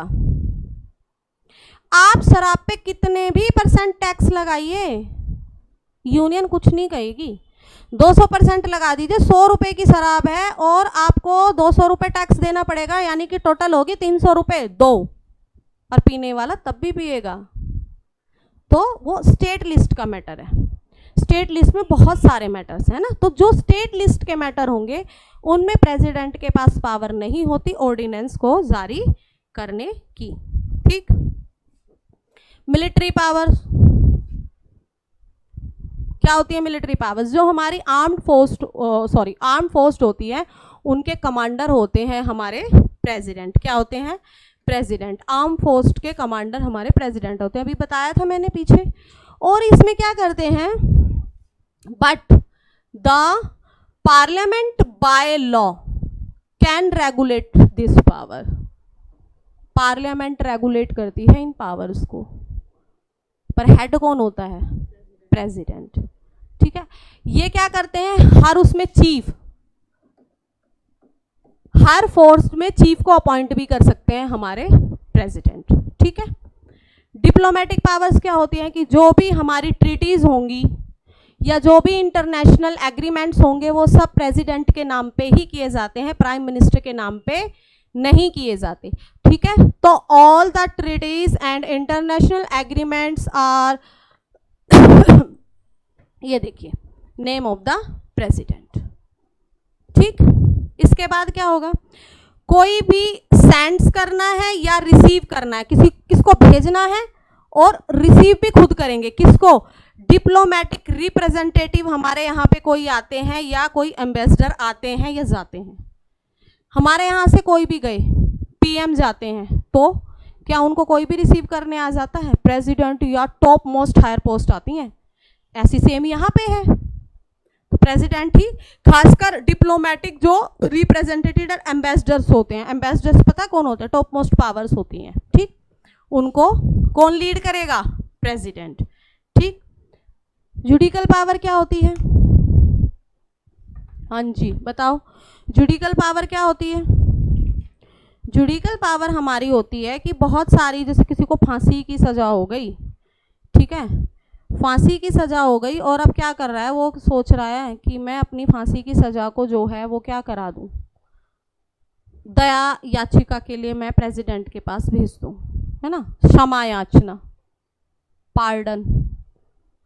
तो अगर राष्ट्रपति चाहे, चाहे उसने कितना ही घोर अपराध किया हो, कितना ही घोर अपराध किया हो, अगर उन्होंने बोल दिया कि इसकी फांसी की सज़ा को ख़त्म करके इसको क्या कीजिए, एनओसी दी जाए, नो ऑब्जेक्शन सर्टिफिकेट, यानी कि अब ये आम सिटीजन्स की तरह इंडिया में रहेगा, इसके ऊपर कोई भी एलिगेशन नहीं होगा, तो वो पॉसिबल कौन कर सकता है, केवल प्रेसिडेंट। पर प्रेसिडेंट इतने पागल थोड़ी ना है कि किसी की भी सज़ा को ऐसे ही माफ़ कर देंगे या कम कर देंगे। क्राइटेरिया देखते हैं, अपराध का सिनेरियो देखते हैं, किस मानसिकता का अपराधी है, ठीक है। ऐसे ऐसे भी अपराध होते हैं, उसके बाद भी क्या होता है, क्षमा याचना के लिए भेजी जाती है, दया याचिका लगाए, निर्भया कांड याद कर लीजिए, रूह कांप जाती है। उसके बाद भी दोषी जो थे उन्होंने याचिका दायर की थी प्रेसिडेंट के, तो उन्होंने खारिज कर दी, तो फांसी दी गई ना एटलीस्ट उनको। चल, इसमें क्या होता है, पनिशमेंट है, ग्रांट, पार्डन भी कर सकते हैं, रिप्राइव भी कर सकते हैं, है ना, रेस्पाइट भी कर सकते हैं, रिमिशंस भी कर सकते हैं, सस्पेंड भी कर सकते हैं, रिमिट भी कर सकते हैं, कम्यूट भी कर सकते हैं। The sentence of any person connected of any offence, ठीक है। अब मैंने इतने सारे ये इसमें वर्ड लिख दिए, तो इसमें कैसे होगा, इनको समझिए। पहले ये तो कंडीशंस होगी, भाई किसी ने कोर्ट ने फैसला दे रखा है किसी भी सेंटेंस का मतलब यहाँ पे क्या है, अपराध से है। सेंटेंस का मतलब किससे है, यहाँ पे अपराध से है, ठीक। यहाँ पे सेंटेंस क्या हो गया, अपराध हो गया जो भी तुमने किया है, ठीक है। या किसी यूनियन लॉ के खिलाफ आपने काम कर दिया, कॉन्स्टिट्यूशन के खिलाफ काम कर दिया, ठीक है, या किसी को फांसी की सजा दी गई है, इन केसेस में वो पार्डन कर सकते हैं। अब एक बात बताओ कि कोई कॉन्स्टिट्यूशन के खिलाफ काम करेगा, यहाँ तो हमारे यहाँ पे इम्पीचमेंट है, अगर हमारे प्रेसिडेंट भी हमारे कॉन्स्टिट्यूशन के खिलाफ काम करते हैं तो उनको भी इम्पीचमेंट के द्वारा हटाया जा सकता है, तो प्रेसिडेंट कैसे ही माफ़ करेंगे, तो अंडरस्टूड है ना। तो जैसे पहला है पार्डन, अब हम इन वर्ड्स पे जाएंगे, पार्डन, रिप्राइव्स, ठीक है। तो पहला वर्ड हमारा क्या है, पार्डन। पार्डन का मतलब होता है क्षमा कर देना, बिल्कुल उसको माफ़ कर देना, ठीक। पार्डन को क्या कर देना, माफ़ कर देना। जैसे किसी को उम्र कैद की सज़ा हो गई, किसी ने क्या किया, दोनों में झगड़ा हो रहा था, ये केस सच में भी हुआ है कि हस्बैंड वाइफ में झगड़ा हो रहा था और वाइफ ने क्या किया, जिससे गुस्सा आ जाता है, हस्बैंड को धक्का दे दिया, ऐसे होता है नॉर्मली। अब पीछे कोई नुकीली कील रही होगी, वो उसको यहाँ पे गड़ गई और ऑन द स्पॉट उसकी डेथ हो गई। तो ये क्या हुआ, एक्सीडेंट हो गया ना, एक्सीडेंट डेथ हो गई, वो चाहती तो नहीं थी मारना। अब उसमें क्या हुआ, उसको सज़ा हो गई क्योंकि सारे वो उसके खिलाफ है, ठीक है। उसकी खुद की बताई हुई ये बात है, जो उसने अपने आप को डिफाइन किया कि भाई इस कंडीशन में मेरे हस्बैंड की डेथ हुई, बट कोर्ट क्या मानता है, सबूत, तो सबूत सारे उसके खिलाफ है, आपके पास कोई एविडेंस नहीं कि आपने ये एक्सीडेंटल हुआ है, आपने जानबूझ के नहीं किया। और तुम लोगों के तो पहले ही कोर्ट में 1-2 केस आ चुके, 1-2 कंप्लेंट हो चुकी है, भाई हस्बैंड ने मारा, हस्बैंड ने भी, कि वाइफ ने मेरे साथ ये किया, तो ऑलरेडी तुम्हारे पहले से ही केसेस चले हुए हैं। तो क्या हुआ, उनको 14 साल की कैद सुना दी गई। तो अब क्या हुआ कि यहाँ पे उन्होंने क्या किया, राष्ट्रपति के साथ क्षमा याचना के लिए भेजा। तो राष्ट्रपति ने क्या किया, सिनेरियो तो यही रखा कि सजा तो रहेगी बट 14 साल से घटा के 8 साल कर दी, ठीक। और वो भी ऐसे ही नहीं है कि कोई भी सजा जाते हैं और प्रेसिडेंट बस गई और पढ़ा और माफ़ कर दी, या उसको क्या कर दिया, रिप्राइव कर दिया, ऐसे नहीं होता। अपना जो उनका एडवाइजरी जो अलग बैच बैठा होता है, पैनल बैठा होता है, उससे वो सलाह मशवरा करते हैं। देखिए एक चीज़ समझिए, अगर आप सीए बनते हैं तो आपने अकाउंट से अच्छे से स्टडी की होगी तभी सीए बन पाओगे, आर्ट वाला बच्चा सीए नहीं कर सकता। अगर आप डॉक्टर बनना चाहते हो तो आपने मेडिकल स्ट्रीम से पढ़ाई करी होगी। अगर आप इंजीनियर बनना चाहते हो तो आपने नॉन मेडिकल स्ट्रीम से स्टडी की होगी, यानी कि स्पेसिफिक एजुकेशन। बट हमारे राष्ट्रपति के पास कोई भी स्पेसिफिक एजुकेशन नहीं होती है, वो किसी भी कैटेगरी से हो सकते हैं, वो जज हो सकते हैं, यानी कि उन्होंने जुडिशरी की। हाँ, जो जज होते हैं वो क्या करेंगे, लॉज पढ़ के जाएंगे तभी तो जज बनेंगे ना, कैसे बनेंगे अगर उनको नियम कायदे कानून ही पता है तो हमारे जो प्रेसिडेंट होते हैं उन्होंने लॉ की पढ़ाई की हो सकती है, उन्होंने एडमिनिस्ट्रेशन की पढ़ाई की हो सकती है, एकेडमिक जैसे कि हम आर्ट साइंस पॉलिटिकल साइंस पढ़ते हैं, या वो साइंस बैकग्राउंड से हो सकते हैं, या वो कॉमर्स बैकग्राउंड से हो सकते हैं। मान लीजिए वो कॉमर्स बैकग्राउंड के बंदे हैं और उनके पास ये कंडीशंस आ जाए तो वो क्या अपने विवेक से फैसला कर पाएंगे, क्योंकि नॉलेज ही नहीं है। तो एडवाइजरी कमेटी उनके पास होती है, तो उससे वो क्या करते हैं, अपनी चीज़ों को डिस्कस करते हैं और फिर उस पर डिसीजन दिया जाता है। ठीक, अच्छा, पार्डन का मतलब आप समझ गए, क्षमा करना होता है। एक होता है रिमिशन, देखो ये रिमिशन वर्ड है।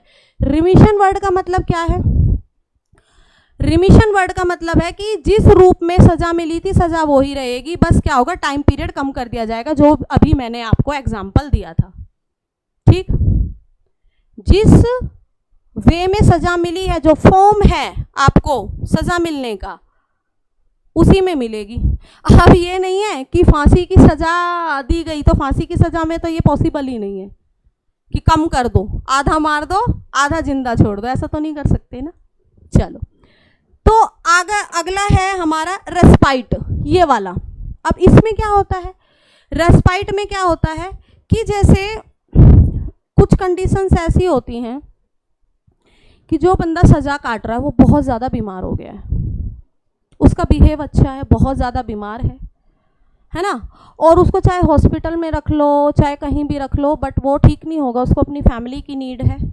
या कोई प्रेग्नेंट लेडीज़ है, ठीक, उसका बिहेव अच्छा है, उसका जो उसने सेंटेंस किया था, जो उसने अपराध किया था वो इतना भयानक नहीं है, तो क्या किया जाता है, उनकी सज़ा को कम कर दिया जाता है। ठीक है, सिर्फ कम किया जाएगा, ख़त्म नहीं किया जाएगा। ठीक है, समझ गए। और रेप्राइव का मतलब क्या होता है, रेप्राइव का मतलब क्या होता है कि इस पे क्या होते हैं, स्टे लगा देते हैं, इस पे स्टे लगा देते हैं। स्टे का मतलब तो सब समझते ही होंगे, है ना, जमीन जायदादों में ज़्यादातर यूज़ किया जाता है, स्टे लगा दिया, है ना। या आपका कोई भी एग्ज़ाम है, मान लीजिए अभी दिल्ली में होम गार्ड की भर्ती निकली थी पीछे ही जस्ट, उसमें क्या हुआ, फिजिकल अच्छे से कंडक्ट हो गया, बट जो उनका प्रैक्टिकल एग्ज़ाम था, यानी कि जो आपकी तरह एग्ज़ाम होता है, वो जो एग्ज़ाम था उसमें बहुत सारे क्वेश्चंस थे, वो गलत फॉर्मेट में क्वेश्चंस थे, क्वेश्चन ही गलत दे दिए। ठीक है, तो बच्चों ने या किसी ने उस पर क्या की, पिटिशन फाइल की, तो अब उस एग्ज़ाम पे अभी स्टे लगा हुआ है। स्टे का मतलब है कि गवर्नमेंट जब से उसको रिकंसीडर करेगी, रिकंसीडर करने के बाद फिर दोबारा से एग्ज़ाम डेट के लिए नोटिफिकेशन निकालेगी, तब दोबारा एग्ज़ाम होंगे। तो इस पे क्या होते हैं, रिप्राइव में वो स्टे लगा देते हैं, ख़त्म नहीं करते हैं। बस जैसे फांसी की सज़ा किसी को है तो राष्ट्रपति कहते हैं भाई देख फांसी की सज़ा कम तो नहीं कराऊंगा, पर थोड़े टाइम के लिए मैं स्टे लगा सकता हूँ, तो स्टे वो लगा सकते हैं। तो आप ये डिफरेंस समझ गए कि किस किस कैटेगरी में कैसे कैसे जो प्रेसिडेंट हैं वो लोगों की सज़ा को कम करते हैं, उनके पास ये जुडिशियल पावर होती है। अपॉइंट करते हैं सुप्रीम कोर्ट के जज को, हाई कोर्ट के जज को। ठीक है, समझ में आ गया। ठीक, चाहे कितना भी बड़ा अपराध हो, कितना भी बड़ा अपराध हो, अगर पार्डन कर दिया, चाहे यूनियन लॉ से रिलेटेड अपराध हो, पार्डन कर दिया तो पार्डन ही हो जाएगा वो फिर। ठीक, चलो अब आप ये समझ गए।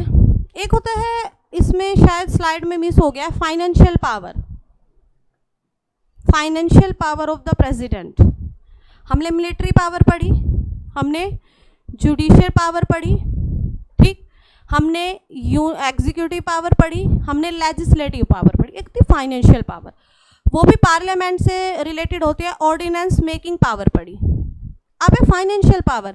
अच्छा, फाइनेंशियल पावर क्या होती है, अभी मैंने वो पीछे जा चुके हैं, इसलिए इसमें हमने उसको क्या किया है, इसमें इंक्लूड नहीं किया है। ठीक है, उसमें क्या होता है फाइनेंशियल में कि जो मनी बिल है, आर्टिकल 117 के अंडर जो मनी बिल हमारा पेश किया जाता है लोकसभा में, वो without permission of president Lok Sabha में नहीं पेश किया जा सकता।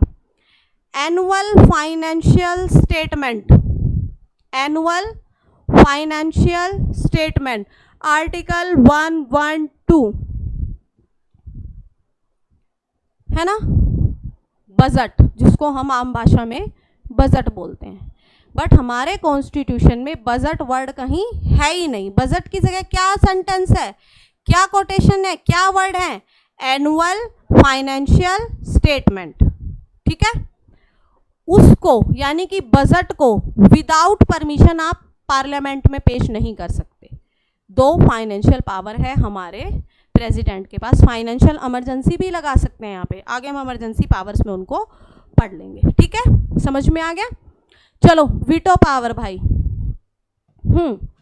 अब ना यहाँ पे पहले ना वीटो पावर से पहले क्या हो गया कि हमने एक प्रोसीजर समझा कि वीटो पावर यूज कहाँ होती है। वीटो पावर जो प्रेसिडेंट की सबसे पावरफुल पावर होती है, ऑर्डिनेंस तो है ही 1, 2, 3 आर्टिकल के अंडर।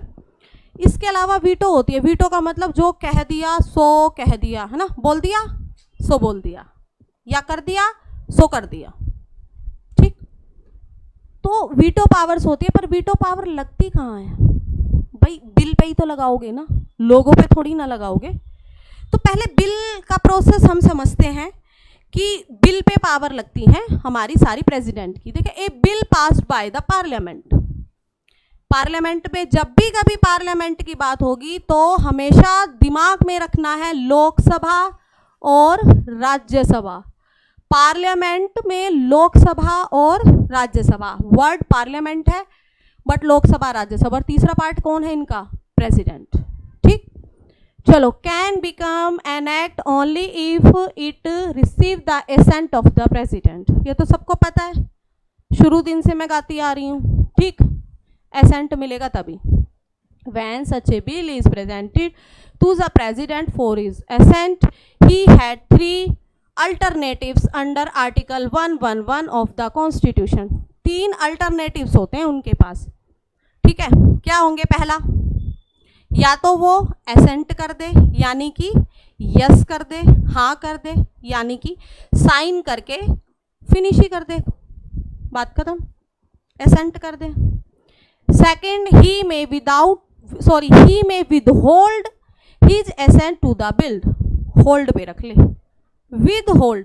बट withhold में वो बताएगा प्रेसिडेंट जो है एसेंट के लिए कि ठीक है मैं साइन करूंगा इस पे, और उन्होंने क्या किया, रिकंसिडरेशन के लिए भी नहीं भेजा और withhold रख लिया अपने पास कि बताऊंगा। बट उस withhold को वो बताते हैं पार्लियामेंट को वो कायदा कि मैं इसको रख रहा हूँ, होल्ड पे रख रहा हूँ। Holding power of the president, किसी भी बिल की holding power of the president. ठीक, अगला है return of bill. Money bill को नहीं कर सकते, एक्सेप्शनल है, मनी बिल को रिटर्न कर ही नहीं सकते हैं। ठीक, for reconsiderations of the parliament 3 conditions होती हैं। देखो, इसको अभी मैंने आपको ना इसको पढ़ के सुनाया, अब मैं इसको तुम्हें एक्शन में करके दिखाती हूँ। ठीक है, अब इस चीज को समझिए, इसमें क्या होगा। देखो, लोकसभा और हमारी राज्यसभा दोनों ने क्या किया बच्चों, इस कोई बिल है उसको पास कर दिया, दोनों ने पास कर दिया। ठीक, पास करने के बाद वो क्या करेंगे, इसको प्रेसिडेंट के पास भेज देंगे। ठीक, प्रेसिडेंट के पास भेज। अब प्रेसिडेंट के पास ना 3 पावर्स होती हैं, 3 पावर्स होती हैं प्रेसिडेंट के पास। 3 पावर्स क्या होंगी? प्रेसिडेंट के पास 3 पावर्स होती हैं, या तो वो यस करेंगे यानी कि क्या करेंगे, एसेंट कर देंगे, एसेंट कर दिया। ठीक, हाँ कर दिया, एसेंट मीन्स यस बोल दिया उसको। दूसरा, वो क्या कर देंगे, रिजेक्ट कर देंगे। देखो, ऑन होल्ड बच्चों, अभी इस बात पे कंफ्यूज मत होना, विद होल्ड अभी आगे जब हम वीटो पढ़ेंगे ना उसमें आपको क्लियर हो जाएगा। तो यस करेंगे या फिर रिजेक्ट कर देंगे। रिजेक्ट कर दिया मीन्स मना कर दिया, खत्म, है ना, नहीं, हाँ या ना, 2 चीज तो समझ में आए।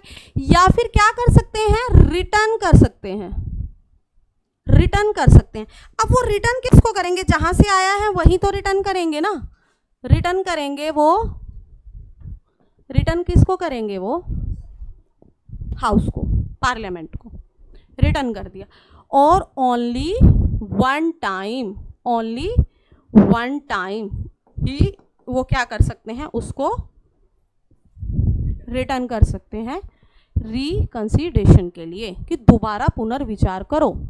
अब क्या होगा, वो वापस आ गया बिल यहाँ पे। अब लोकसभा राज्यसभा विद अमेंडमेंट या विदाउट अमेंडमेंट, यानी कि बिना संशोधन करे या संशोधन करके, या दूसरी भाषा में कह दो कि बिना पुनर्विचार करे या पुनर्विचार करके, वापस उसको प्रेसिडेंट के पास भेज देती है। तो अब उनको साइन करना पड़ेगा, एसेंट देना ही पड़ेगा। ये होती है एक पावर, बिल से एक्ट ऐसे बनता है। ठीक है, समझ में आई? ये पार्लियामेंट की बात है बच्चों। और यहीं पे अगर स्टेट लेजिस्लेचर आ जाए तो क्या करोगे? ये तो पार्लियामेंट की, यूनियन की बात है। देखो स्टेट में कैसे बनता है, गोचपोच तो नहीं हो रहा, समझ आ रही है ना सारी चीज़ें। आगे क्या है देखो, अगर यही मैटर यानी कि जो हमारे प्रेसिडेंट हैं उनको क्या होगा,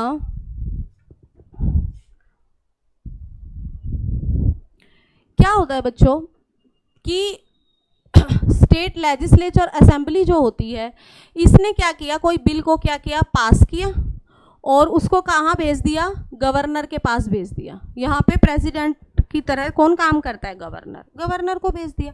गवर्नर वही 3 चीज़ करेगा जो प्रेसिडेंट ने की थी।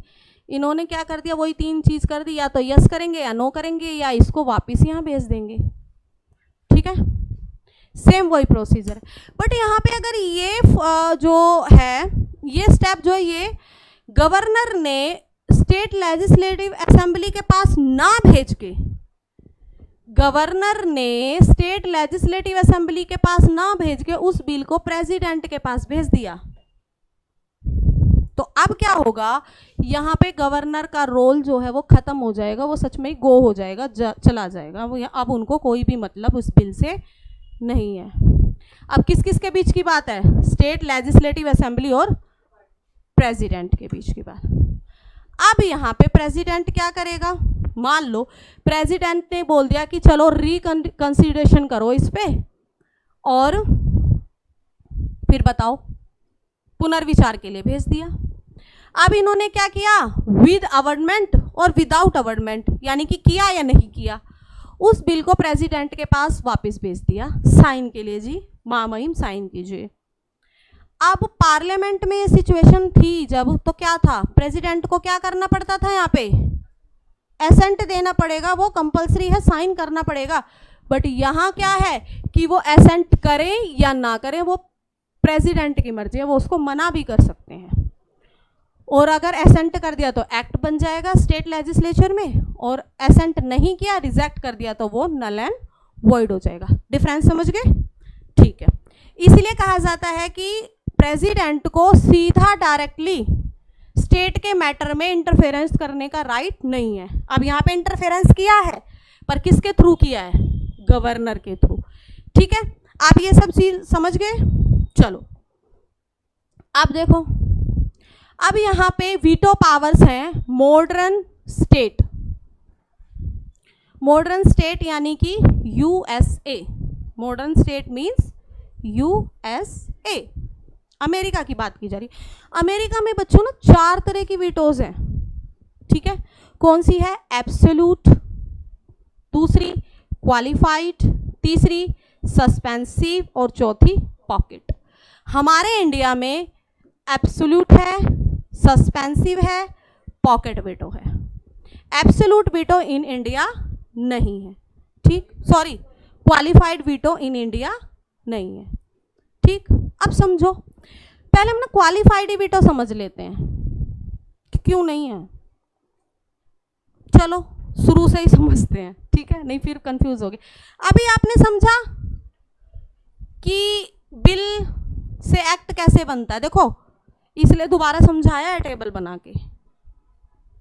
अब उसका यूज होगा, यहाँ पे दोबारा से बनाऊंगी क्योंकि यूज होगा अब इस चीज का। ये हमारी लोकसभा ये होगी राज्यसभा, कोई बिल पास किया, प्रेसिडेंट के पास भेज दिया, प्रेसिडेंट के पास 3 ऑप्शंस होते हैं, यस, नो और रिकंसिडरेशन के पास इनको वापस भेजने का। ये अभी ग्राफ मैंने बनाया था, यही बनाया था। अब यहाँ पे क्या था, ये करें रिकंसिडरेशन या ना करें, अमेंडमेंट करें या ना करें, और अगर ये वापस प्रेसिडेंट के पास भेज देते हैं तो असेंट देना पड़ेगा। यही पढ़ा था अभी हमने। अब क्या होता है यहाँ समझिए, एब्सोल्यूट वीटो में क्या होता है कि इन्होंने क्या किया, अमेंडमेंट किया सिंपल मेजॉरिटी के साथ। किसके साथ? सिंपल मेजॉरिटी, साधारण बहुमत के साथ इन्होंने अमेंडमेंट किया या नहीं किया, नहीं भी कर सकते हैं, बट अगर रिकंसिडरेशन के लिए भेजते हैं तो ऑलमोस्ट अमेंडमेंट होता ही होता है। रिकंसिडरेशन इतना पागल है क्या कोई कि राष्ट्रपति ने भेजा है पुनर्विचार के लिए और उस पर पुनर्विचार नहीं होगा? होगा, जरूर होता है। तो उन्होंने क्या किया, सिंपल मेजॉरिटी के साथ उनको क्या कर दिया, राष्ट्रपति को वापस कर दिया। तो अब उनको असेंट देना पड़ेगा। सिंपल मेजॉरिटी, जहां पे सिंपल मेजॉरिटी होती है वो हमारी इन इंडिया यूज किया जाता है, और यहीं पे अगर क्या हो जाए बच्चों, स्पेशल मेजॉरिटी की बात आ जाए, सिंपल की जगह टर्म यूज हो जाए special, very very special majority के साथ अमेंडमेंट करके भेजना पड़ेगा, और स्पेशल मेजॉरिटी के साथ अमेंडमेंट करके वापस से प्रेसिडेंट के पास भेज दिया तो साइन करना पड़ेगा। वो होती है क्वालिफाइड वीटो। क्वालिफाइड वीटो किसके पास होती है? स्पेशल मेजॉरिटी के साथ अगर कोई भी अमेंडमेंट वापस से प्रेसिडेंट के पास असेंट के लिए आता है तो उनको असेंट करना पड़ता है। यानी कि स्पेशल मेजॉरिटी के साथ क्वालिफाइड वीटो जाएगी और सिंपल मेजॉरिटी के साथ एब्सोल्यूट वीटो जाएगी। क्वालिफाइड वीटो समझ गए ना कि क्वालिफाइड वीटो क्या होती है? स्पेशल मेजॉरिटी जो हमारे इंडिया में नहीं है। चलो अब हम आगे ही चलते हैं, आगे ही पढ़ेंगे अब इसको। एब्सोल्यूट वीटो, अब हम 3 वीटो है हमारे पास जो हमें पढ़नी है। Absolute veto, it refer to the power of the president to withhold ये जो होल्ड पे रखते हैं ना, होल्डिंग पावर है बच्चों, ये holding power of the president, holding power. और इस होल्डिंग पावर के लिए ना उनको बताना पड़ता है, वो मुंह से बोलेंगे या लिख के बताएंगे, बट वो बताएंगे प्रेसिडेंट कि मैं इसको विद होल्ड कर रहा हूं, है ना, होल्ड के साथ जा रहा हूं मैं। बट उन्होंने उसको क्या किया है, रिजेक्ट नहीं किया है अभी, एसेंट उनको देना पड़ेगा, ठीक है, बट कुछ टाइम के लिए होल्ड पे रख लिया। वो time period, holding time period वो बताएंगे। समझ में आ गई? वो कौन सी होती है हमारी? Absolute veto. समझ में आई कौन सी होती है वो हमारी? Absolute veto. अच्छा, एब्सोल्यूट वीटो हमारी कहाँ कहाँ यूज हुई है आज तक? इन 1954, यानी कि जब हमारी शुरुआत हुई थी तभी एक PEPSU अप्रोप्रिएशन बिल था कोई। अब PEPSU का मतलब क्या है? Patiala and east Punjab state union, ठीक है, Patiala and east Punjab state of union एक ऑर्गेनाइजेशन था, ठीक है। देखो पहले बहुत सारे प्रिंसली स्टेट हुआ करते थे ना, बहुत सारे हुआ करते थे, तो पंजाब एक अलग स्टेट बन चुका है 1954 से पहले पंजाब एक स्टेट बन चुका है, बट उससे भी अलग पटियाला जो कि अभी इस समय पंजाब में है ना, और east Punjab state of union, east Punjab यानी कि पूर्वी पंजाब के जो भी कुछ प्रांत थे उन्होंने एक एसोसिएशन बनाया हुआ था जिसको PEPSU के नाम से जाना जाता है, ठीक है, इस नाम से इसको जाना जाता है। अब ये क्या हुआ, ये 54 में पंजाब में क्या हो गए थे ये, 44 इसमें नहीं बच्चों, ये 6 में, ठीक, ये 6 में क्या हुए थे, ये मर्ज हो गए थे। पर बिल कब लाया गया था? 54 में। तो इन्होंने क्या कर दिया था, उस पर एब्सोल्यूट वीटो यूज कर दी थी कि विद होल्ड, अभी मैं इसको होल्ड पे रख रहा हूँ और फिर इसके बाद में हम बात करेंगे, रिकंसिडरेशन के लिए आपके पास दोबारा भेजा जाएगा। ठीक, देखो बिल कब होल्ड पे आप रख सकते हो? रिकंसिडरेशन के लिए देने से पहले, तभी तो रख सकते हो ना। रिकंसिडरेशन के लिए दे दिया और दोबारा से अगर वो सिंपल मेजोरिटी के साथ आपके पास आ गया तो साइन तो करना ही पड़ेगा ना। तो वीटो कब यूज होगी? जब पार्लियामेंट आपके पास भेजता है तब। ठीक। अच्छा, आर वेंकटरमन जो थे 1991 में उन्होंने किया था pensions of member of parliament. ठीक है, इस पे उन्होंने एब्सोल्यूट वीटो का यूज किया था कि कुछ टाइम के लिए होल्ड रखते हैं कि तुम्हारे भत्ते हैं या जो तुम्हें अलाउंस दिए जा रहे हैं वो दिए जाएं या ना दिए जाएं, इनको इंक्रीज इस लेवल पे किया जाए या ना किया जाए, अभी कुछ टाइम के लिए होल्ड पे रखेंगे। अच्छा, होल्ड पे क्यों रखते हैं? इस वीटो की जरूरत क्यों पड़ती है? ताकि वो खुद अपने बिहाफ पे, अपने लेवल पे, अपनी एडवाइजरी कमेटी के साथ बैठ के उस पर डिस्कस कर सकें। समझ आ गया? एब्सोल्यूट वीटो इसलिए यूज की जाती है। नहीं तो होल्ड पे रखने का क्या फायदा? पेपर फोल्ड करके अपने पास ही रखना है तो इट मीन्स उस पे जितने टाइम के लिए आपने उसको होल्ड किया उस पे आप कुछ तो काम करोगे ना। ठीक। सस्पेंसिव वीटो,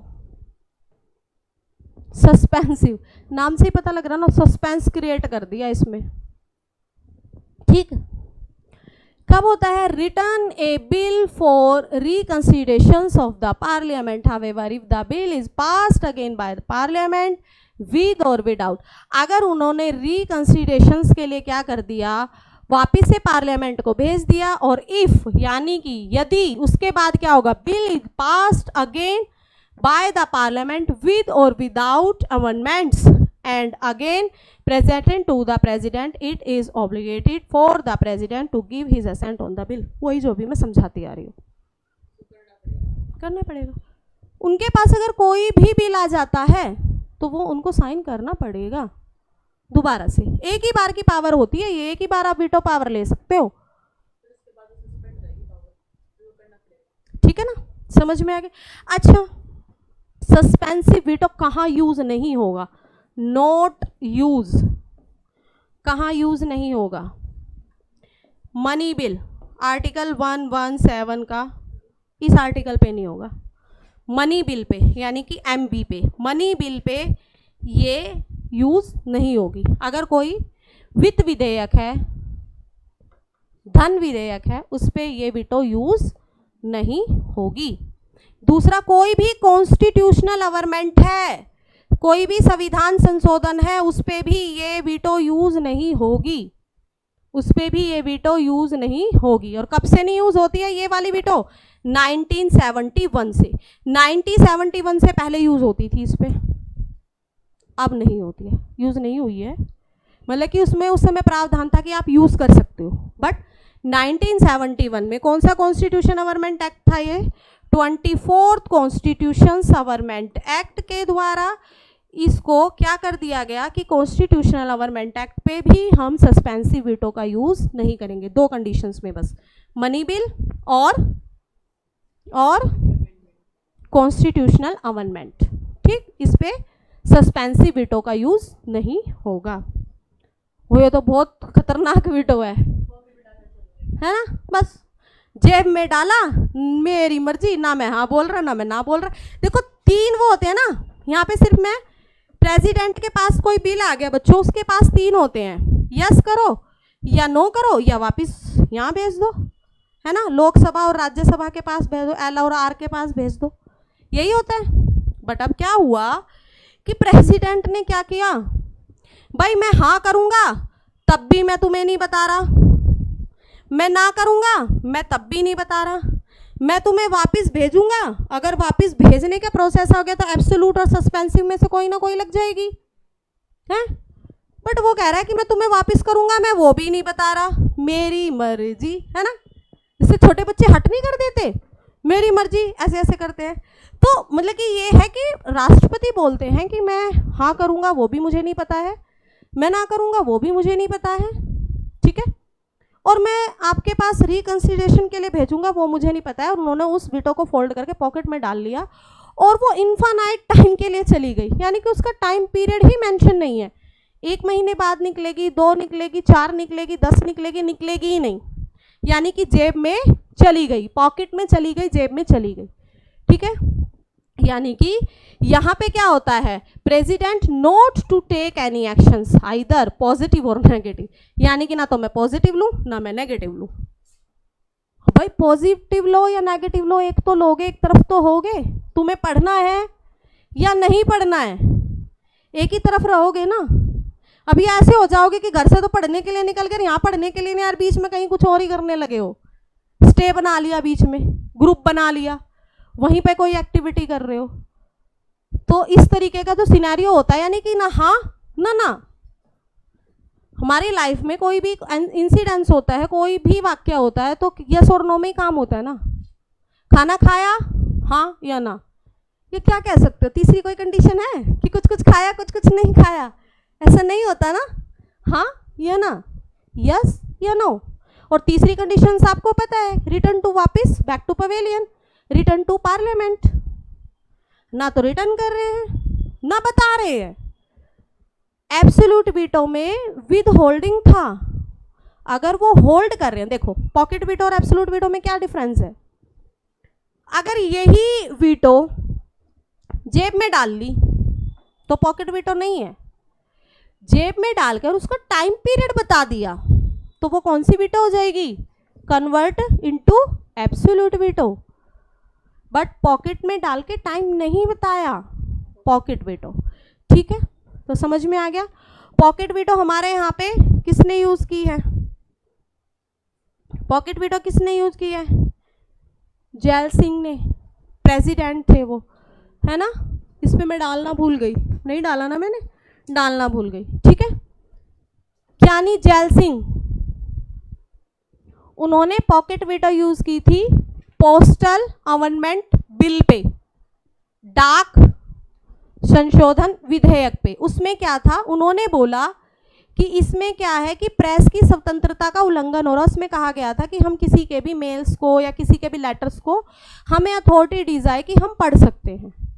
उन्होंने बोला कि ये क्या होगा, किसी की प्राइवेसी का उल्लंघन हो जाएगा, किसी की प्राइवेसी में घुसना हो जाएगा। आपका फ़ोन लिया मैंने और मैं आपके मेल्स, आपकी व्हाट्सअप सब पढ़ रही हूँ, तो वो क्या है, वो तो ऑफेंशन, गलती हो गया ना, है ना। किसी की निजता में, प्राइवेट एरिया में घुसना। तो उन्होंने बोला कि ये वीटो मैं भैया, उन्होंने उस पर किसका यूज़ किया था, पॉकेट वीटो का यूज़ किया था। चलो आज हमारा प्रेसिडेंट हमारा यहीं पे ख़त्म होता है। कल हम न्यू टॉपिक स्टार्ट करेंगे, वॉइस प्रेसिडेंट कंपैरेटिव मोड में पढ़ेंगे। कल जब हम वॉइस प्रेसिडेंट पढ़ेंगे ना, तो ये अपना प्रेसिडेंट भी हम पढ़ेंगे। देखो vice president is very small chapter, ठीक है। ये सब आपके प्रेसिडेंट की तरह ही होगा। जो देखो ये चार्ट हो गया, इसमें आपको कंपैरिजन करा दिया जाएगा, तो आपका क्या होगा, प्रेसिडेंट भी वापस से रिवाइज हो जाएगा, ठीक है। तो फिर आज की क्लास को हम यहीं पे स्टॉप करते हैं और मिलते हैं आपसे कल की क्लास में, ठीक है बच्चों, ओके।